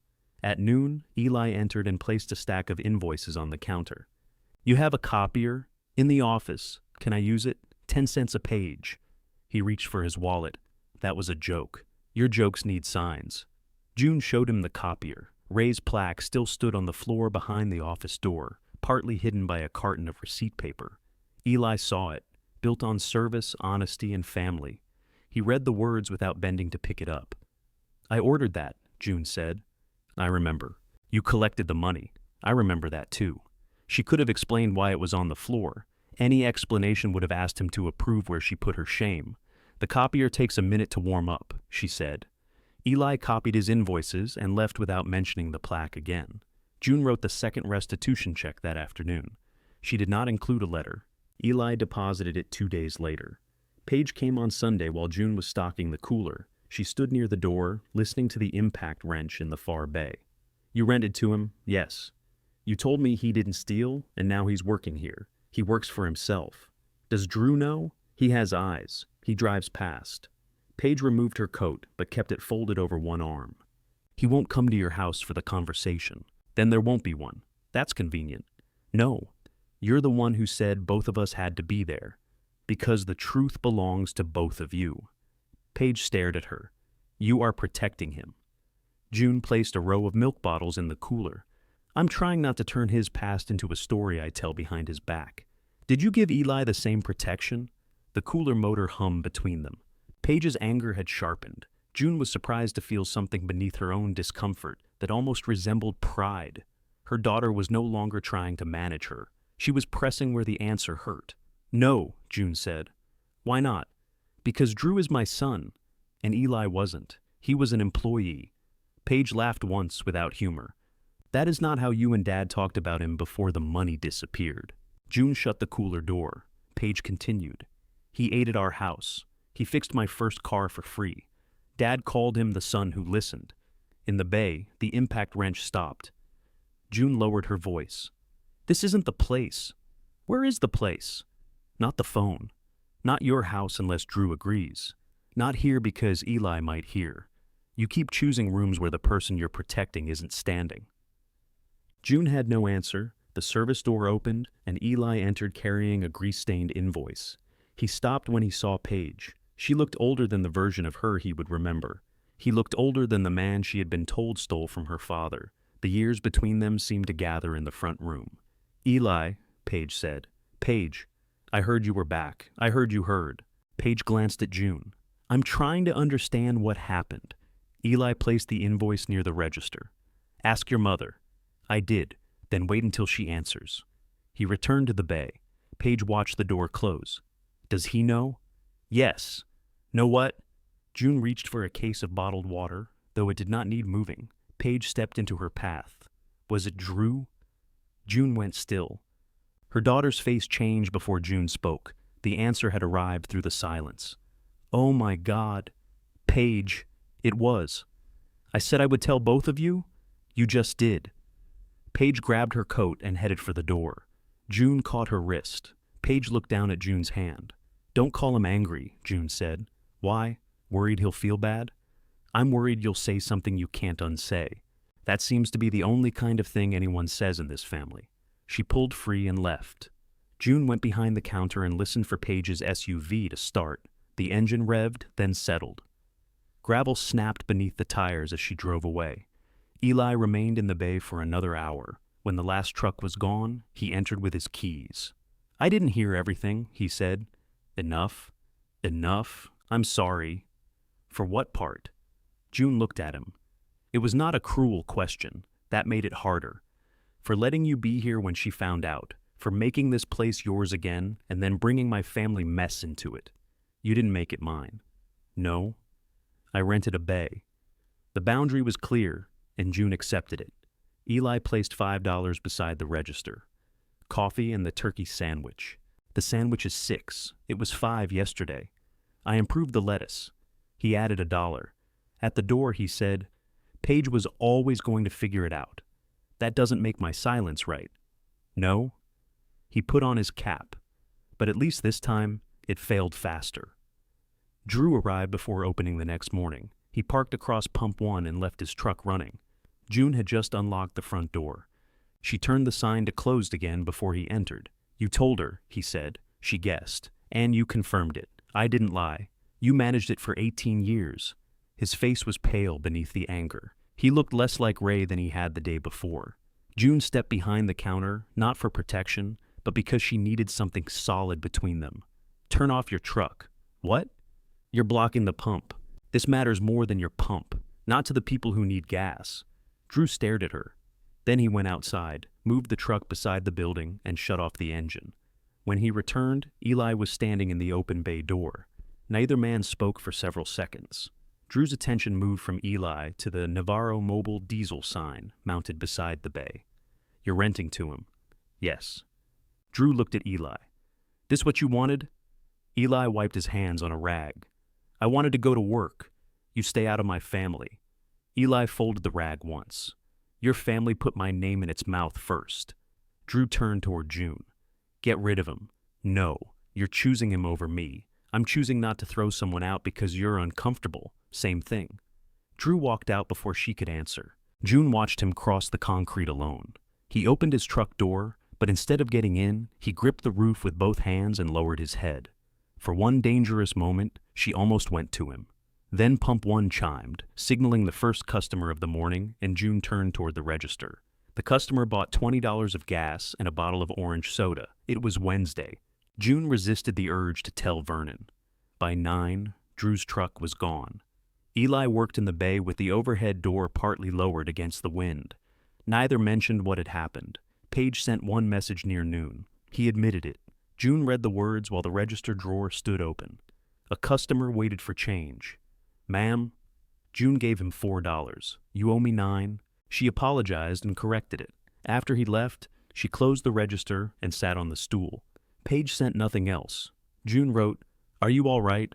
The message showed as delivered, but not read. June placed the phone beneath the counter and cleaned the coffee machine. She had begun coughing the night before. By closing, the cough had settled deep in her chest, and the skin along her arms hurt when her sleeves touched it. Marlene arrived at 1:40 and found June wearing Ray's heavy work coat indoors. You're sick. I'm cold. You're wearing a coat beside a coffee machine. The coffee machine leaks heat. Marlene put the back of her hand against June's forehead. June stepped away. I am not one of your patients. Correct. Mine listen because they're trapped in a building. I have inventory coming tomorrow. You have a fever today. June opened the register to count the drawer. Marlene closed it. Go home. I close in 20 minutes. Then experience the thrill of disappointing Curtis. Curtis has exact change. He'll survive. June looked toward the bay. I can't leave Eli responsible for the store. You could ask him. No, that boundary mattered. Eli rented space. He did not owe her emergency loyalty because he once had given it. Marlene took out her phone. I'm calling Paige. You do not have authority to call my daughter. I don't need authority. I need a number, and she foolishly gave me hers. June snatched at the phone. Marlene held it out of reach with surprising speed. This is elder abuse, June said. You're 6 years older than me. Then show respect. Marlene called anyway. Paige arrived 35 minutes later with a thermometer, 2 bottles of electrolyte drink, and the expression of someone prepared to win an argument she did not want. Her eyes were swollen. She had either been crying or had developed an allergy to truth. Give me the keys, she said. June continued counting 20s. They're in the register. Truck keys. I can drive. You tried to give a man $5 of his own money this morning. 9. That doesn't improve it. Marlene stood near the cooler with her arms crossed. June pointed at her. She is a gossip. She told me you have a fever. She also has opinions about coffee sizes. Paige waited. June removed the truck keys from her pocket. I have a fuel delivery at 7 tomorrow, she said. Howard needs the invoice signed. The biscuit tray arrives at 6:15. 12, not 18. The large coffee lids still don't fit, so don't use the cups in the bottom carton. Curtis pays exact change. Vernon gets free cheese crackers because he was right once and has built a religion around it. I can handle a register. It isn't only the register. The words came out harder than June intended. Paige's face closed. I know.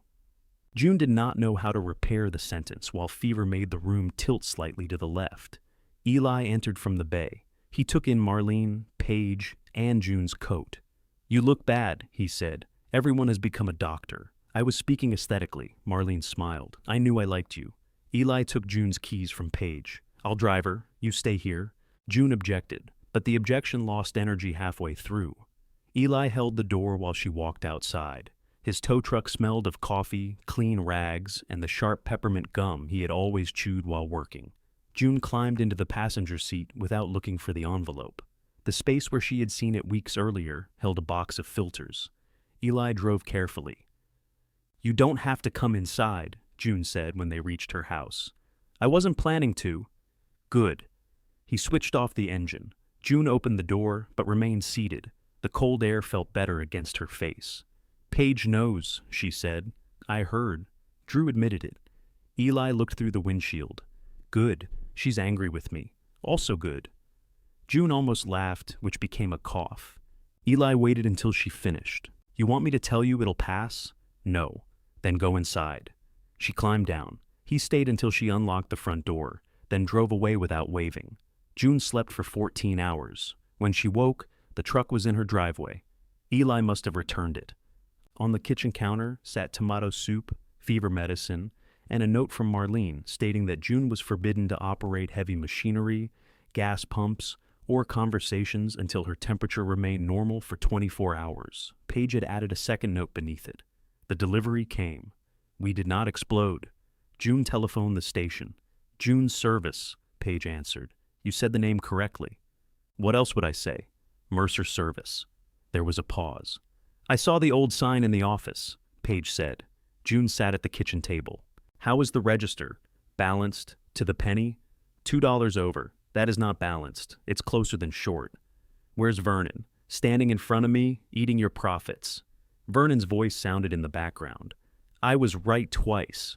June asked about the fuel invoice, biscuit delivery, cooler temperature, coffee filters, pump totals, and whether Eli had moved the gray truck blocking the air machine. Paige answered each question until she finally said, Mom. What? Go back to bed. I'm sitting. Then sit more quietly. Paige covered the station for 3 days. On the second morning, she called to ask where June kept the prior week's sales report. June directed her to the office, bottom drawer, blue folder. Paige found the folder and the old ledgers June had brought from home. They had been stacked on the desk beneath a current inventory binder. She did not mention them until June returned. June knew she had been reading because the binders were in chronological order. June had left them arranged by usefulness, a system that made sense to her and nobody else. Her fever was gone, though Marlene made her wear a mask and threatened to check her temperature in front of customers. Paige remained behind the counter, labeling cigarette-free shelving as household, travel, and auto. You labeled the paper towels, June said. There were 3 prices. They're different sizes. Now, people know. The station looked orderly. Coffee was brewed. The biscuit warmer held 4 remaining sandwiches. The register tape had been folded neatly rather than allowed to curl beside the machine. June felt relieved and displaced. Paige closed the ledger she had been reading. It was from the year before the original station closed. June recognized the brown tape reinforcing its spine. You did all this, Paige said. I kept the books. No, I mean all of it, not the oil changes. Paige opened to a page filled with June's handwriting. Fuel deliveries, payroll, supplier credits, utility costs, cash shortages. Notes ran along the margins. Ray promised Vernon payment Friday. Pump 2 meter corrected. Eli covered Leland, add 3 hours. Drew took truck, no charge entered. Dad's name is on every business filing, Paige said. But these are yours. They belong to the station. You signed every reconciliation. I was the bookkeeper. You negotiated the fuel prices. Ray hated Howard's father. You scheduled employees. You handled insurance. You tracked every account people didn't pay. Somebody had to. Paige turned another page. Why did you let him tell us you helped? June sat on the stool. Standing still made her weak in a way moving did not. Your father liked being admired. That's not an answer. It's the one I have. No, it's the one you use when the answer embarrasses you. The words might have sounded cruel from Drew. From Paige, they sounded tired. June removed her coat and folded it beneath the counter. At first it didn't matter, she said. We both knew what I did. Then he said things to customers, bankers, people at church. Little things. I corrected him sometimes, and he'd make a joke. If I corrected him twice, I was humiliating him. So I started deciding which things were worth a fight. And eventually, none of them were. Eventually, the decision happened before I noticed. Paige looked toward the bay. The overhead door was open, and Eli stood beneath the hood of a delivery truck. Was that what happened with him? June did not answer immediately. No, she said. That decision I noticed. Paige shut the ledger. I called Drew, she said. He said he took the money because his restaurant account was overdrawn and payroll was due. He planned to replace it Monday. Dad found out first. June remembered Drew in her kitchen 18 years earlier, eyes red, promising it would never happen again. He was scared, she said. So was Eli. Yes. Drew says Dad decided what to do. He did. And you went along? Yes. Paige's mouth trembled. You let me believe Eli was a thief. June looked down at her hands. I let everyone believe it. Why didn't you tell us after Dad died? Because by then, telling the truth would hurt you. Paige gave a small, incredulous laugh. You mean it would hurt Drew? Yes. The admission sat plainly between them. Paige turned away and wiped beneath one eye. A customer entered. June moved toward the register, but Paige reached it first. 20 on 1, the man said. Paige took the money, activated the pump, and counted change with steady hands. When he left, June said, You don't have to forgive me. Paige looked at her. Is that what you say to Eli? Sometimes. Does it help? No. Good. She took her purse from beneath the counter. I have to go.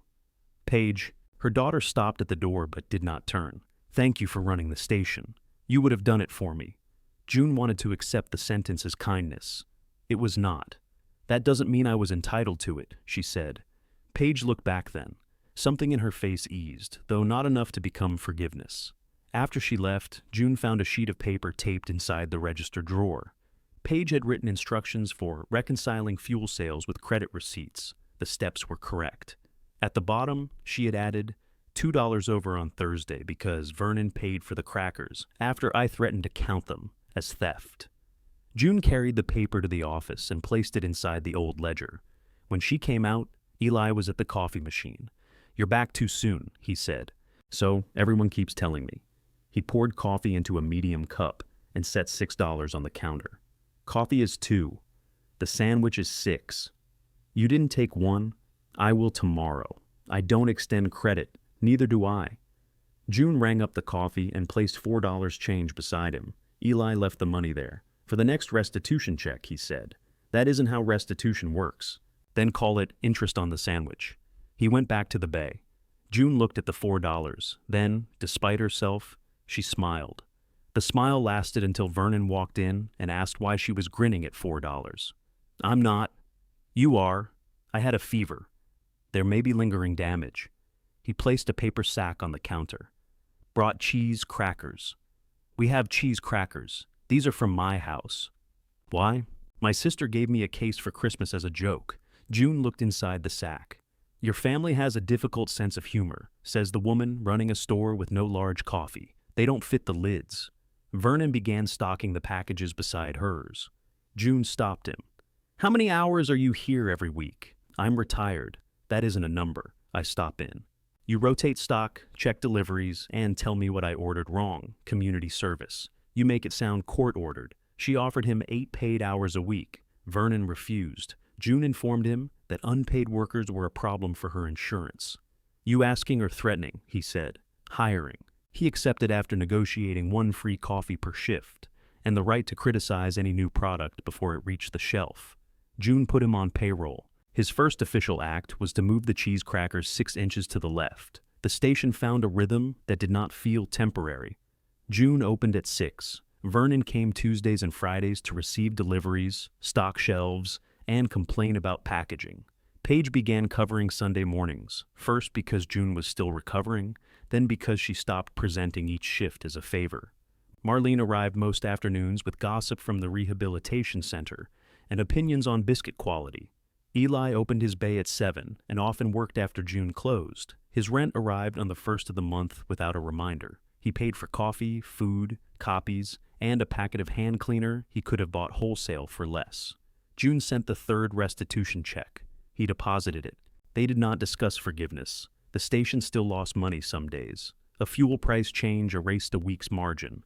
6 breakfast biscuits expired during a slow Friday, and June took them home because throwing away food offended her more than eating the same dinner 3 nights in a row. The used cooler began leaking water until Arthur found a blocked drain tube. But June could pay the utility bill from the station account. She could pay Vernon. She could order fuel without moving money from her personal savings. Those achievements were small enough that Drew would have called them meaningless. June wrote each one in her ledger. The new sign arrived near the end of January. Paige had designed it on her computer. White letters stood against a dark red background. June's service. A smaller line beneath read, Fuel. Coffee. Diesel repair, with an arrow pointing toward Eli's bay. Eli objected to the last part. You didn't ask me. I did. You asked whether people had trouble finding the bay, and you said yes. I didn't agree to be on your sign. Your name isn't on it. Diesel repair is. That is what you do. He looked up at the old Mercer sawn letters still bolted above the canopy. Rust had eaten through the edge of the M. There had never been a son working regularly at the original station. Ray added the words after Drew finished college, when he still believed Drew would join the business. Take off the arrow, Eli said. People drive around the building looking for you. They'll learn. They'll hit the dumpster. That's not yours. Joni is still angry about the display rack. Eli folded his arms. June sighed. I'll take off the arrow. Leave diesel repair. She waited. It's useful, he said. Arthur and Leland mounted the sign on a clear Saturday. Paige stood in the parking lot, directing them 2 inches left, then 1 inch right, until Arthur threatened to hang her instead. When the old sign came down, it left dark bolt marks on the faded siding. June traced the outline of Mercer with her eyes as the men lowered it. Drew arrived before they finished. He parked near Pump 1 and stared at the new sign. What is this? A sign, Paige said. They're common near roads. Drew ignored her. You took Dad's name down. June stood beside the ladder. The business has a different name. It was Mercer Service for 40 years. It was Mercer and Son. You could have changed it back. I didn't want to. His eyes moved to the smaller line. Diesel repair? Eli was inside the bay, working beneath a truck. If he heard, he gave no indication. Drew looked at Paige. You made this? Yes. Of course you did. What does that mean? It means you've decided agreeing with her is the same as helping. Paige stepped closer. And you've decided anything you can't control is an attack. Arthur came down the ladder with deliberate slowness. Leland became extremely interested in the bolts. June said, This isn't their business. Drew laughed. Apparently it isn't mine either. It could have been, June said. You never wanted it. I didn't want to spend my life selling coffee beside a dead road. The words echoed beneath the canopy. A truck passed on County Road 16. Another turned in, saw the men standing near the pump, and continued around them to the far side. Drew rubbed the back of his neck. I didn't come to fight. What did you come for? Paige asked. Mom, can we talk privately? Paige's expression sharpened, but June nodded toward the office. Ray's plaque remained behind the door. June had considered moving it, then decided discomfort was not improved by decoration. Drew closed the office door. It struck the plaque, pushing it across the floor with a scrape. He sat in the chair beside the desk. For the first time, June noticed how tired he looked. The skin beneath his eyes was gray, and a small spot on his jaw had been missed while shaving. I need to ask you something, he said. June remained standing. Clearway's over budget. Clearway Auto Spa was Drew's new car wash near the bypass. He had talked about membership plans, ceramic coatings, and automated gates during Ray's funeral reception until Paige took his plate away. How far over? 42,000? Yes. June sat. The equipment supplier changed terms. Site drainage cost more than expected. I have money coming once we open, but I need to finish construction to open. How much of your settlement is in it? Most. How much is most? All of it. June looked through the office window. Arthur and Leland were carrying away the last section of the old sign.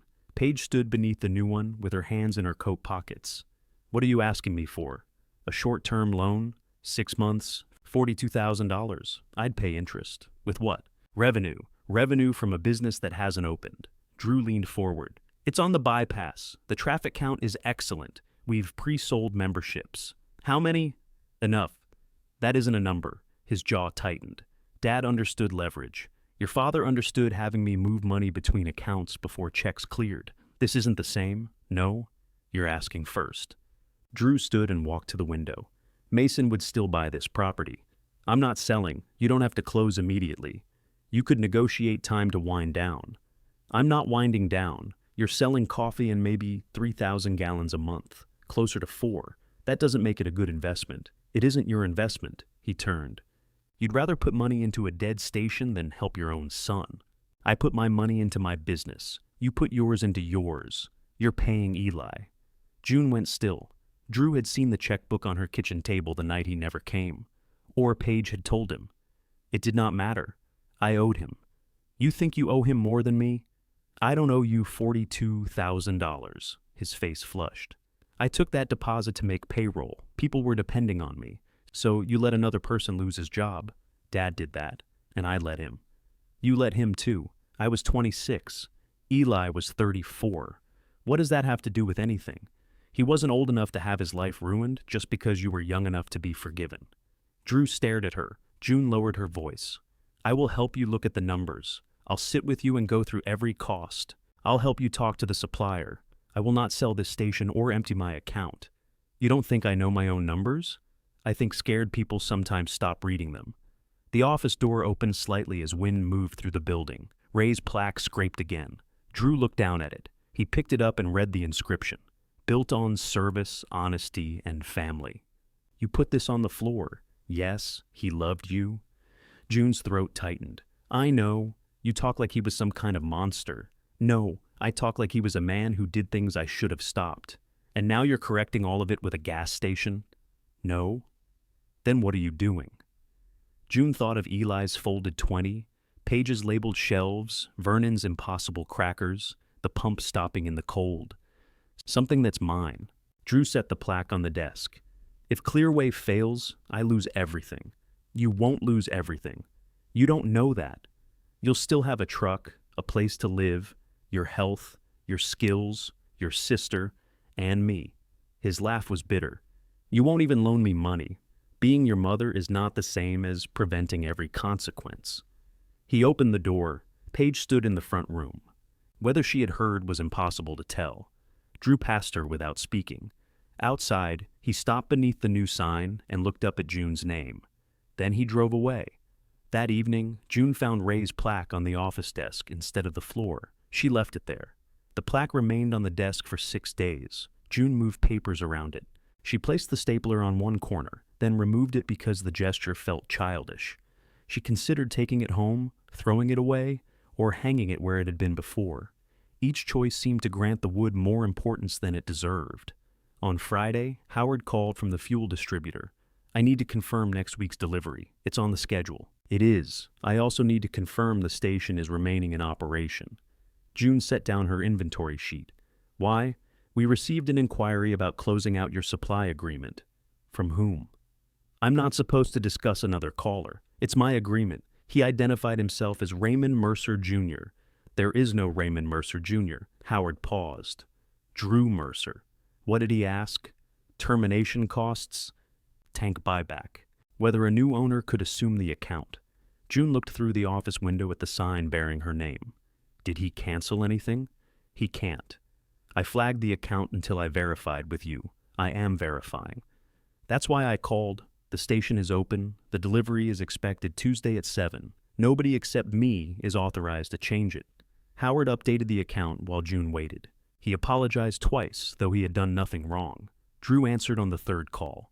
You contacted my fuel supplier. I asked a question. You used your father's name. I said I was his son. You asked about closing my account. I asked what happens if the property sells. It isn't selling.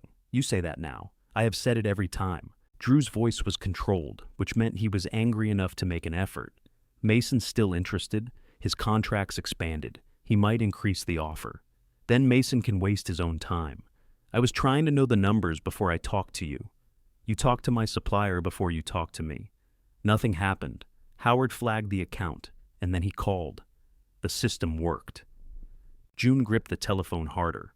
Ray had used that logic whenever a risk injured someone else. Nothing happened meant nothing happened to him. You are not authorized to inquire about this business, she said.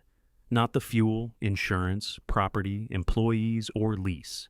Eli isn't an employee. That leaves 5 items you understood. You're pushing everybody away. No, I'm pushing you out of decisions that aren't yours. Drew hung up. Tuesday's fuel arrived on time. The trouble came from somewhere else.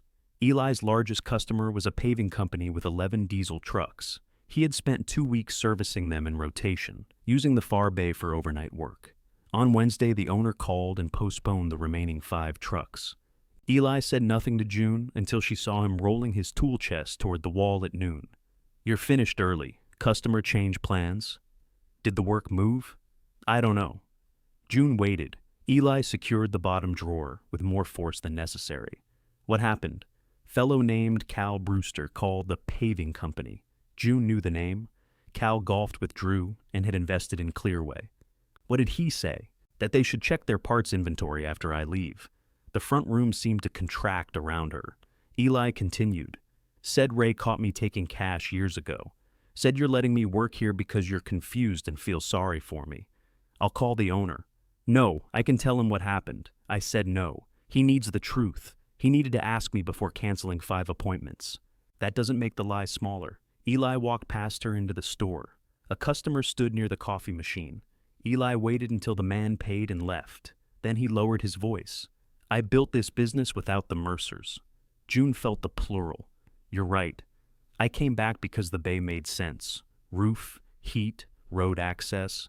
I thought 18 years was long enough for your family to find somebody else to blame. It should have been. I don't need you defending me to every man Drew drinks with. What do you need? My work to speak for itself. It did, and they canceled anyway. His jaw shifted. Then I lose the account. That isn't acceptable. It isn't your decision.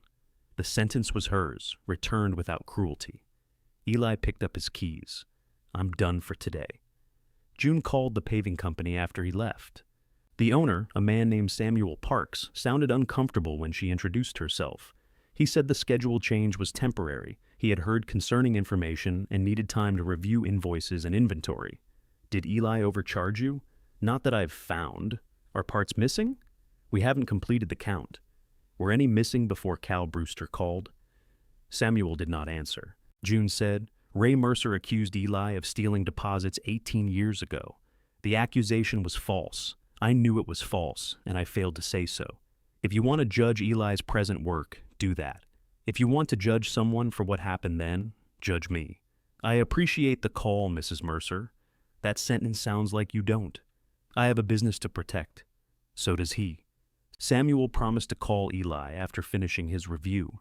June ended the conversation, knowing she had accomplished less than she wanted, and more than Eli had permitted. She called Drew next. Did you tell Cal Brewster that Eli stole from the station? Cal asked who he was. That wasn't my question. I told him Dad fired Eli after money went missing. That is true. You know it is a lie. I did not say Eli took it. You gave Cal the pieces and let him build the sentence. Drew was silent. June heard an engine in the background, then an impact wrench. He was at the unfinished car wash.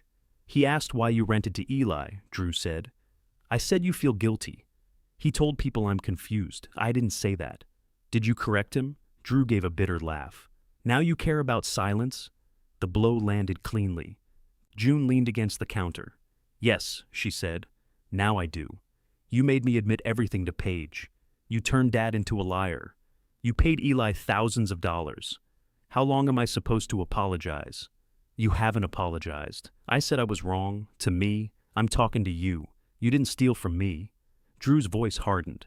I took money from Dad's business. It was our business. And Eli paid for it. He has a shop. He has trucks. His life isn't ruined. That doesn't make what you did smaller. He recognized the phrase. June heard it in his silence. If you call my suppliers or speak about Eli again, she said, I'll tell anyone who asks the complete truth. You'd humiliate me to protect him. I should have told the truth before it could be used as humiliation. She ended the call. Samuel Parks returned 3 trucks to Eli's schedule the following week. Whether June's call helped, she never learned. Eli accepted the work and remained cool with her. He paid rent. He bought coffee. He deposited the 4th restitution check. Their conversations narrowed to the pump, the bay, and the weather. June missed the arguments. Then the furnace failed. It stopped during the coldest night of February.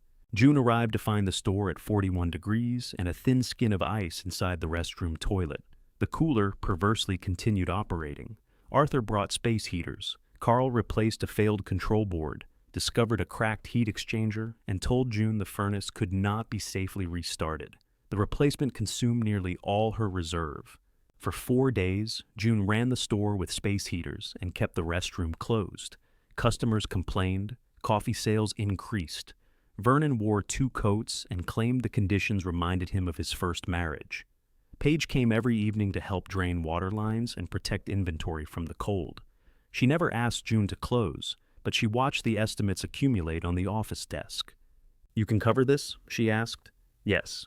Without using your personal account? June buttoned Ray's work coat. No. How much will be left? Enough. That isn't a number. June looked at her. You've become unpleasantly familiar. Genetics. Paige picked up the furnace estimate. Drew asked me for money too. When? Before he asked you. I said no. Why? Because Clearway is worse than he told you. The equipment supplier filed a payment claim against the project. He can finish, but only if he brings in more money or another investor. He said he had memberships. He does. Not enough. June sat at the office desk. Ray's plaque lay beneath the estimate. I offered to review his numbers. He doesn't want advice. No, he wants Dad. June ran one finger along the plaque's wooden edge. Your father would have found the money. From where? Anywhere. The stations, the house, me. And would it have worked? Sometimes it did. Paige lowered herself into the other chair. That's what scares him. He remembers the times it did. The new furnace began running Friday morning. Warm air carried the smell of heated dust through the vents. Customers applauded when June reopened the restroom, though one man suggested she celebrate by cleaning it. She charged him for his coffee. That afternoon, Mason Pike entered carrying a large envelope. June saw it beneath his arm and said, No, at least let me buy a biscuit. You may buy food. You may not purchase the ground beneath it. Mason put $6 on the counter. The biscuit is $6, June said. That's fortunate. He ate at the small table near the window. When he finished, he brought the envelope to the counter, but did not push it toward her. Drew asked me to update the offer. I know. I told him I'd speak directly to you. You are. My need has changed. I can pay 106. You'd have 90 days after closing. The answer is no. Mason nodded. He said your furnace went. It came back. He's desperate. I know. I'm not saying you should sell for him. What are you saying? That the offer is real. I don't want you thinking he invented it. June looked at the envelope. Take it with you. Mason tucked it beneath his arm. All right. At the door, he stopped. He may bring you a copy anyway. He enjoys paper more than he reads it. Mason left. Eli came in from the bay carrying an empty coffee cup. How much? He asked. June knew what he meant. 106. That's more than the place makes. It's more than the place is worth as a gas station. You selling? No. Eli placed his cup in the trash. Why not? June looked toward the new sign, visible backward through the front window. Because it makes enough. For what? For me to decide. Eli considered that. The distance in his face eased slightly. Then, Paige's SUV pulled into the lot, followed by Drew's truck. Drew got out carrying an envelope identical to Mason's. Paige entered first. She had not removed her coat. and her hair had been flattened on one side by the cold wind. Drew followed with the envelope held against his chest. June looked from one to the other. Mason was just here. I know, Drew said. He called me. So, this is theater. It's a written offer. Paige glanced toward the bay. Eli was still near the service door. Could we talk privately? She asked. June turned the sign to closed. It was 20 minutes early. Curtis had already come for his soda, and the fuel delivery was not due until morning. Eli took his keys from the counter. You don't have to leave, June said. Yes, I do. Drew gave a short laugh. Why? You're part of every other family decision now. Eli stopped. June stepped between the men's lines of sight. The bay is his place of business. This conversation has nothing to do with him. That's what Paige said. Paige's face tightened. I said we were discussing Mom's offer, not Eli. The offer exists because this place is barely surviving. It exists because Mason needs land, June said. Drew set the envelope on the counter. Read it. I know the number. There are terms. Mason explained them. Paige pulled out a chair at the small table. Mom, please, sit down and look at it. Nobody is asking you to sign tonight. Drew did not correct her. June noticed. Eli opened the service door. Drew said, If you walk out now, don't pretend you're not listening from the bay. Eli turned. I work in the bay. You also live in my mother's head. Drew, Paige warned. June felt heat rise beneath her collar. Eli, go home. The order came out in raised tone. Everyone heard it. Eli looked at her for one long second. Then he placed his keys back on the counter. No, he said. June's embarrassment changed shape. This concerns me now, he continued. He made it concern me. Drew pulled out the second chair. Fine, let's all be honest. Paige sat. June remained standing behind the counter. Eli moved near the coffee machine, far enough from the table to make clear he was not joining the family. Drew opened the envelope and removed a contract, clipped to a letter from Mason. Colored tabs marked the signature lines. June touched one tab. You prepared this for signing. It's ready if you decide. Paige said nobody expected me to sign tonight. I said nobody was asking. You brought a pen, June said. Drew looked at the pen clipped inside the folder. Paige closed her eyes briefly. Drew. What? Pens are useful when reading contracts. In case the words get loose? June asked. This is exactly why talking to you is impossible. Everything becomes a joke or an accusation. Then stop making the jokes so easy. Paige drew the contract toward herself. The offer is $106,000. Mason covers demolition and environmental testing. Mom has 90 days to close the store and terminate the bay lease. He pays closing costs. Eli's lease is month to month, Drew said. There's no problem. Eli's face did not change. June looked at Paige. Why did you come with him? Because the furnace took most of your reserve. I told you I can cover it. With your personal savings. They are personal. That's what the word means. You were sick a month ago. You're working 6 days a week, 5.5. You close early Sunday. That isn't half a day. It feels like one. Paige leaned forward.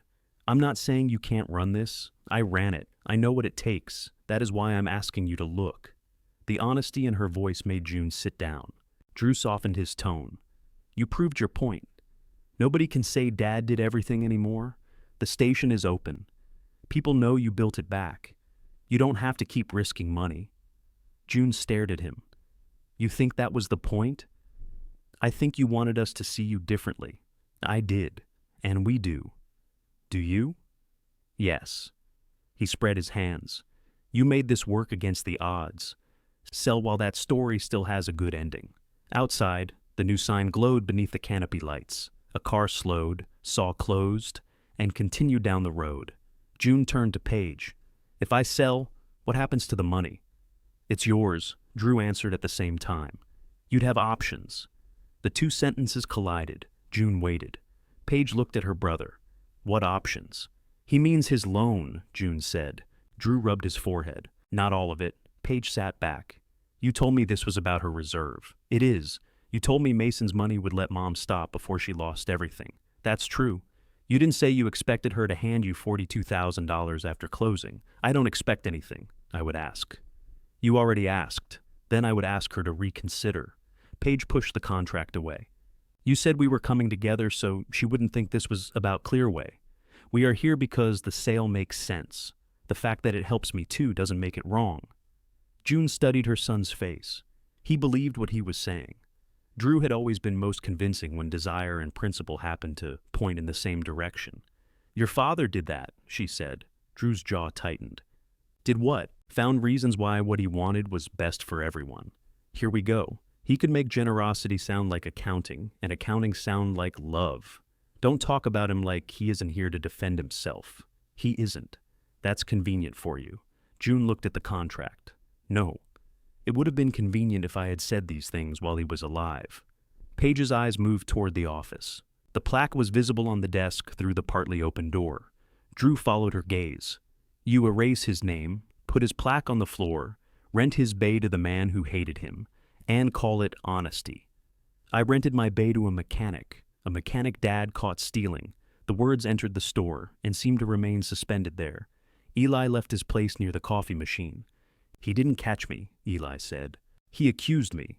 Drew faced him. "Money disappeared on your shift. It disappeared on Sunday. I didn't work Sunday. You had keys. So did you." Paige looked at Drew. "You told me you took it from the office. It was already prepared for deposit. You knew exactly when." "I worked there." "You visited," June said. "Working requires staying." Drew turned on her. "Are we really doing this? 18 years later, in front of customers? The store is closed. That's your concern?" "No. My concern is that you just repeated the lie after promising me you wouldn't. I stated a fact. You placed the accusation where someone else could finish it again." Eli said, "Let him finish it himself." Drew looked at him. Eli waited. The refrigerator compressor clicked off. In the quiet, June heard the furnace moving warm air through the vents she had almost emptied her savings to repair. Drew said, "I took the deposits." Eli did not move. "I was going to replace them," Drew continued. "My restaurant account was overdrawn. 23 people were waiting for payroll." "You've added 5 employees since the last version," Paige said. "Does the number matter?" "It seems to matter to you." Drew's face reddened. "I was trying to keep a business alive. Dad knew what would happen if people found out." "What would happen?" Eli asked. "I'd lose the restaurant, possibly be charged, so he chose me. I didn't ask him to." Eli's expression hardened. "You stood in the office." Drew looked away. The memory opened in June with terrible clarity. Drew had stood near the filing cabinet while Ray laid out the deposit slips. He had kept his arms folded, his eyes on the floor. Eli asked June to speak. Drew had not looked up.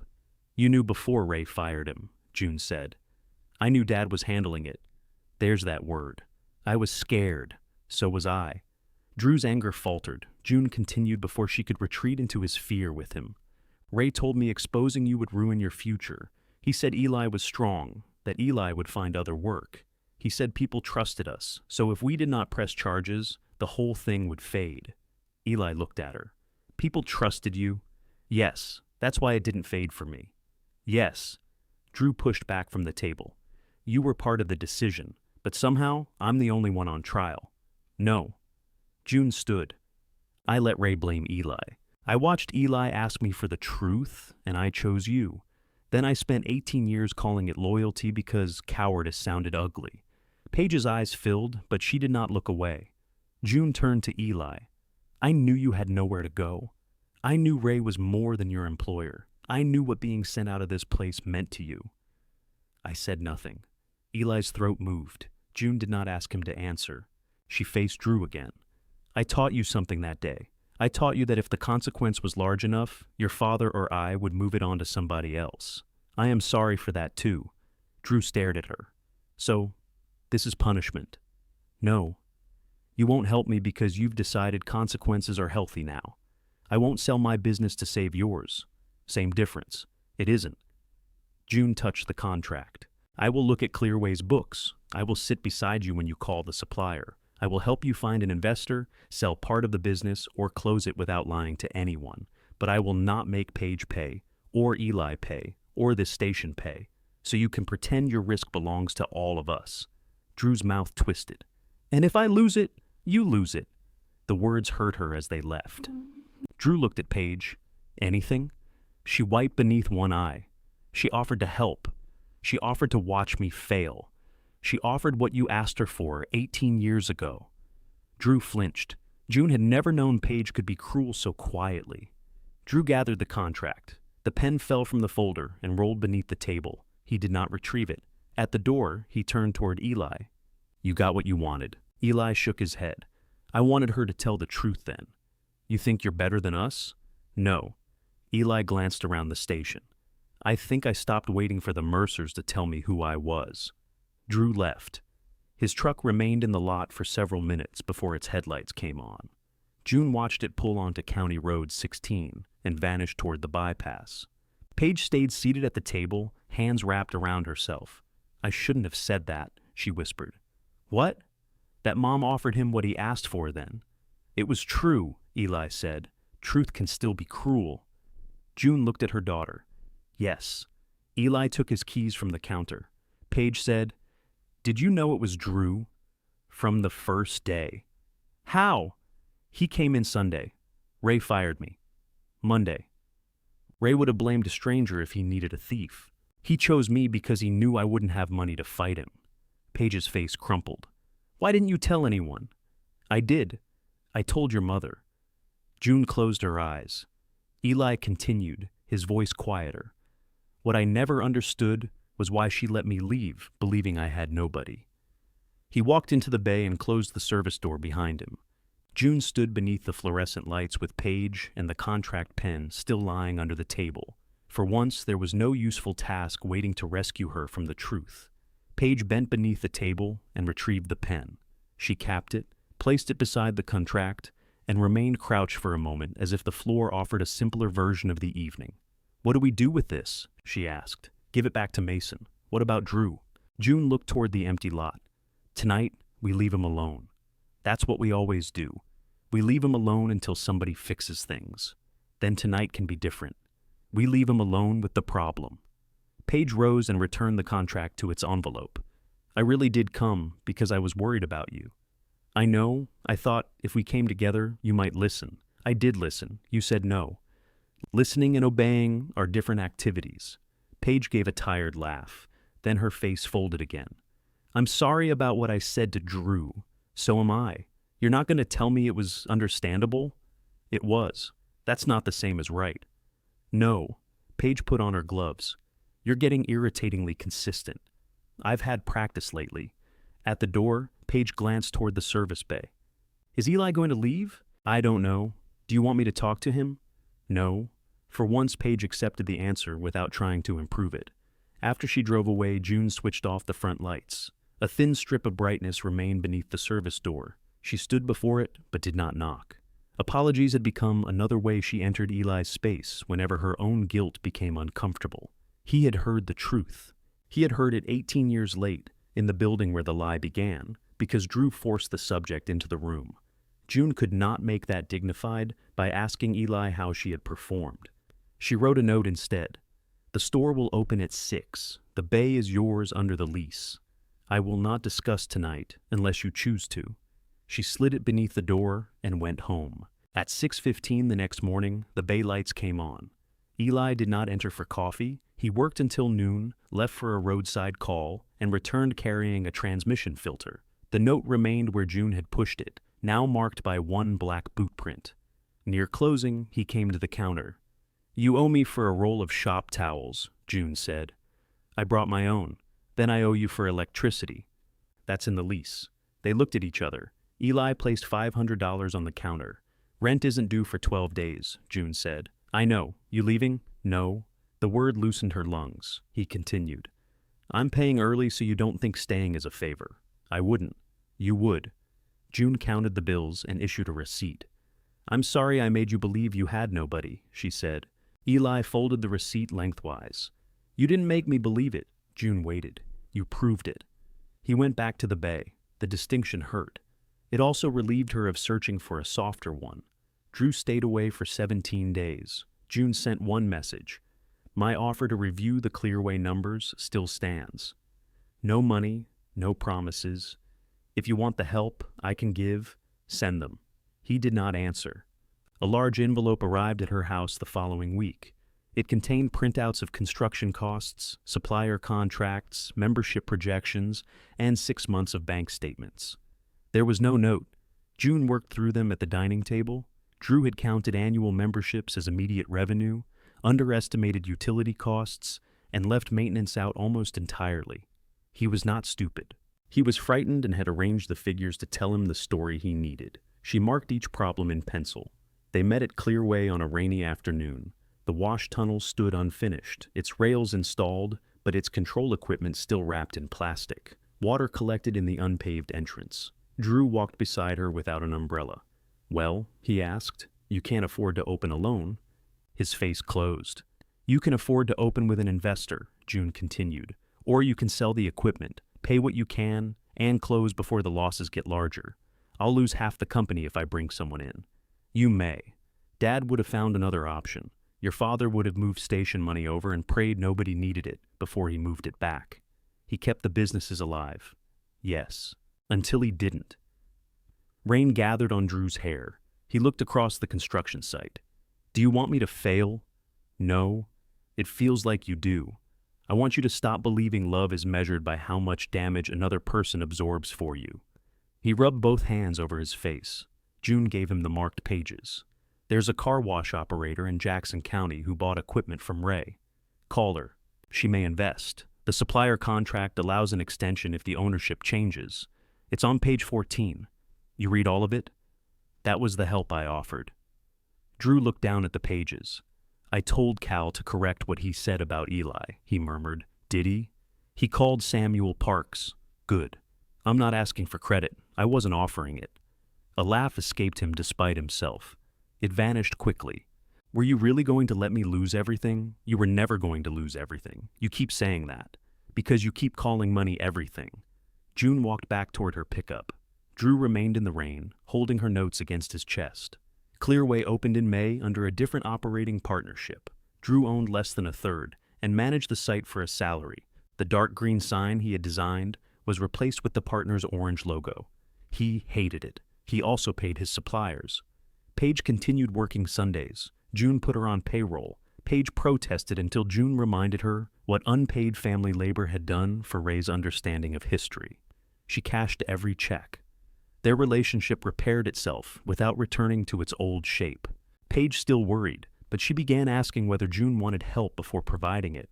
June began calling sometimes when nothing was wrong. The first such conversation lasted 11 minutes and concerned a woman at the station who had opened 6 coffee creamers, smelled each one, and purchased none. Paige said, "I don't know what response you want. I'm sharing my day." "Oh." A pause followed. "Was she wearing a purple coat?" "Yes." "She does that at the grocery store, too." The conversation continued another 20 minutes. June sent the 5th restitution check, then the 6th. Eli deposited both. After the final one cleared, he placed her bank envelope on the counter. Inside was a copy of her original payment schedule. He had written "paid" beside each amount. "So, the account is closed?" June asked. "The wage account. And the other one? That isn't kept in a ledger." "No." Eli bought a coffee and a turkey sandwich. He had begun sitting at the small front table for 10 minutes between jobs instead of carrying food into the bay. Sometimes he spoke with Vernon. Sometimes he read invoices. June did not treat his presence as proof of anything. Drew came to the station in early June.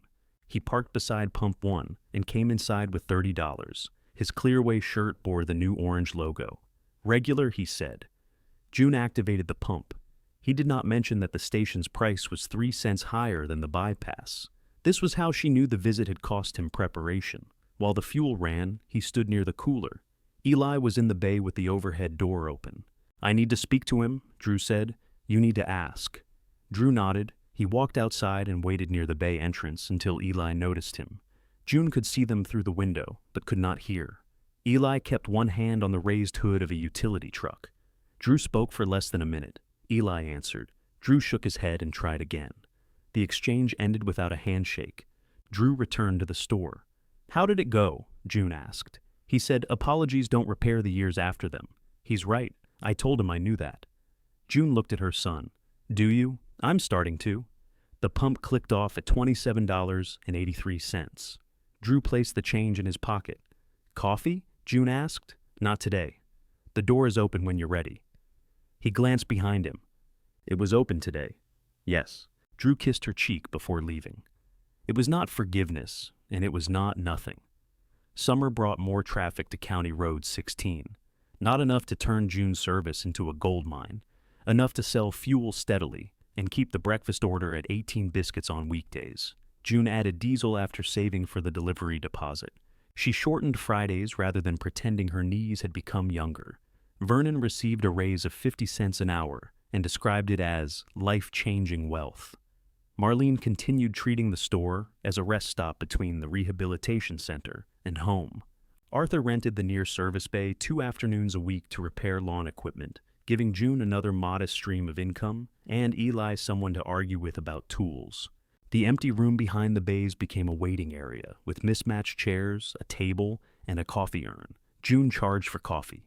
Marlene called this cruel until June pointed out that Marlene had not paid for a cup in 3 months. Ray's plaque remained in the office. June finally hung it on the side wall, not behind the desk. Built on service, honesty, and family, stayed visible.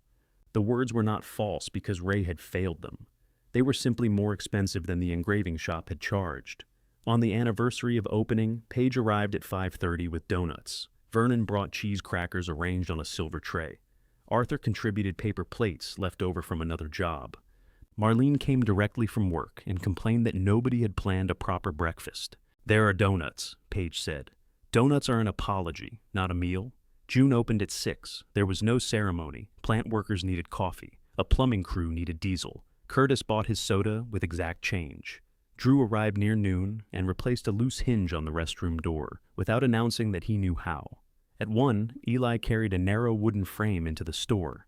Inside it was a $20 bill and the first sales receipt from opening day. June stared at the date and time printed across the paper. "Where did you get that?" "The receipt was in the ledger you keep under the register." "You went through my ledger?" Paige gave it to me. Paige became interested in the donut box. June pointed to the bill. "That isn't the same 20. "No?"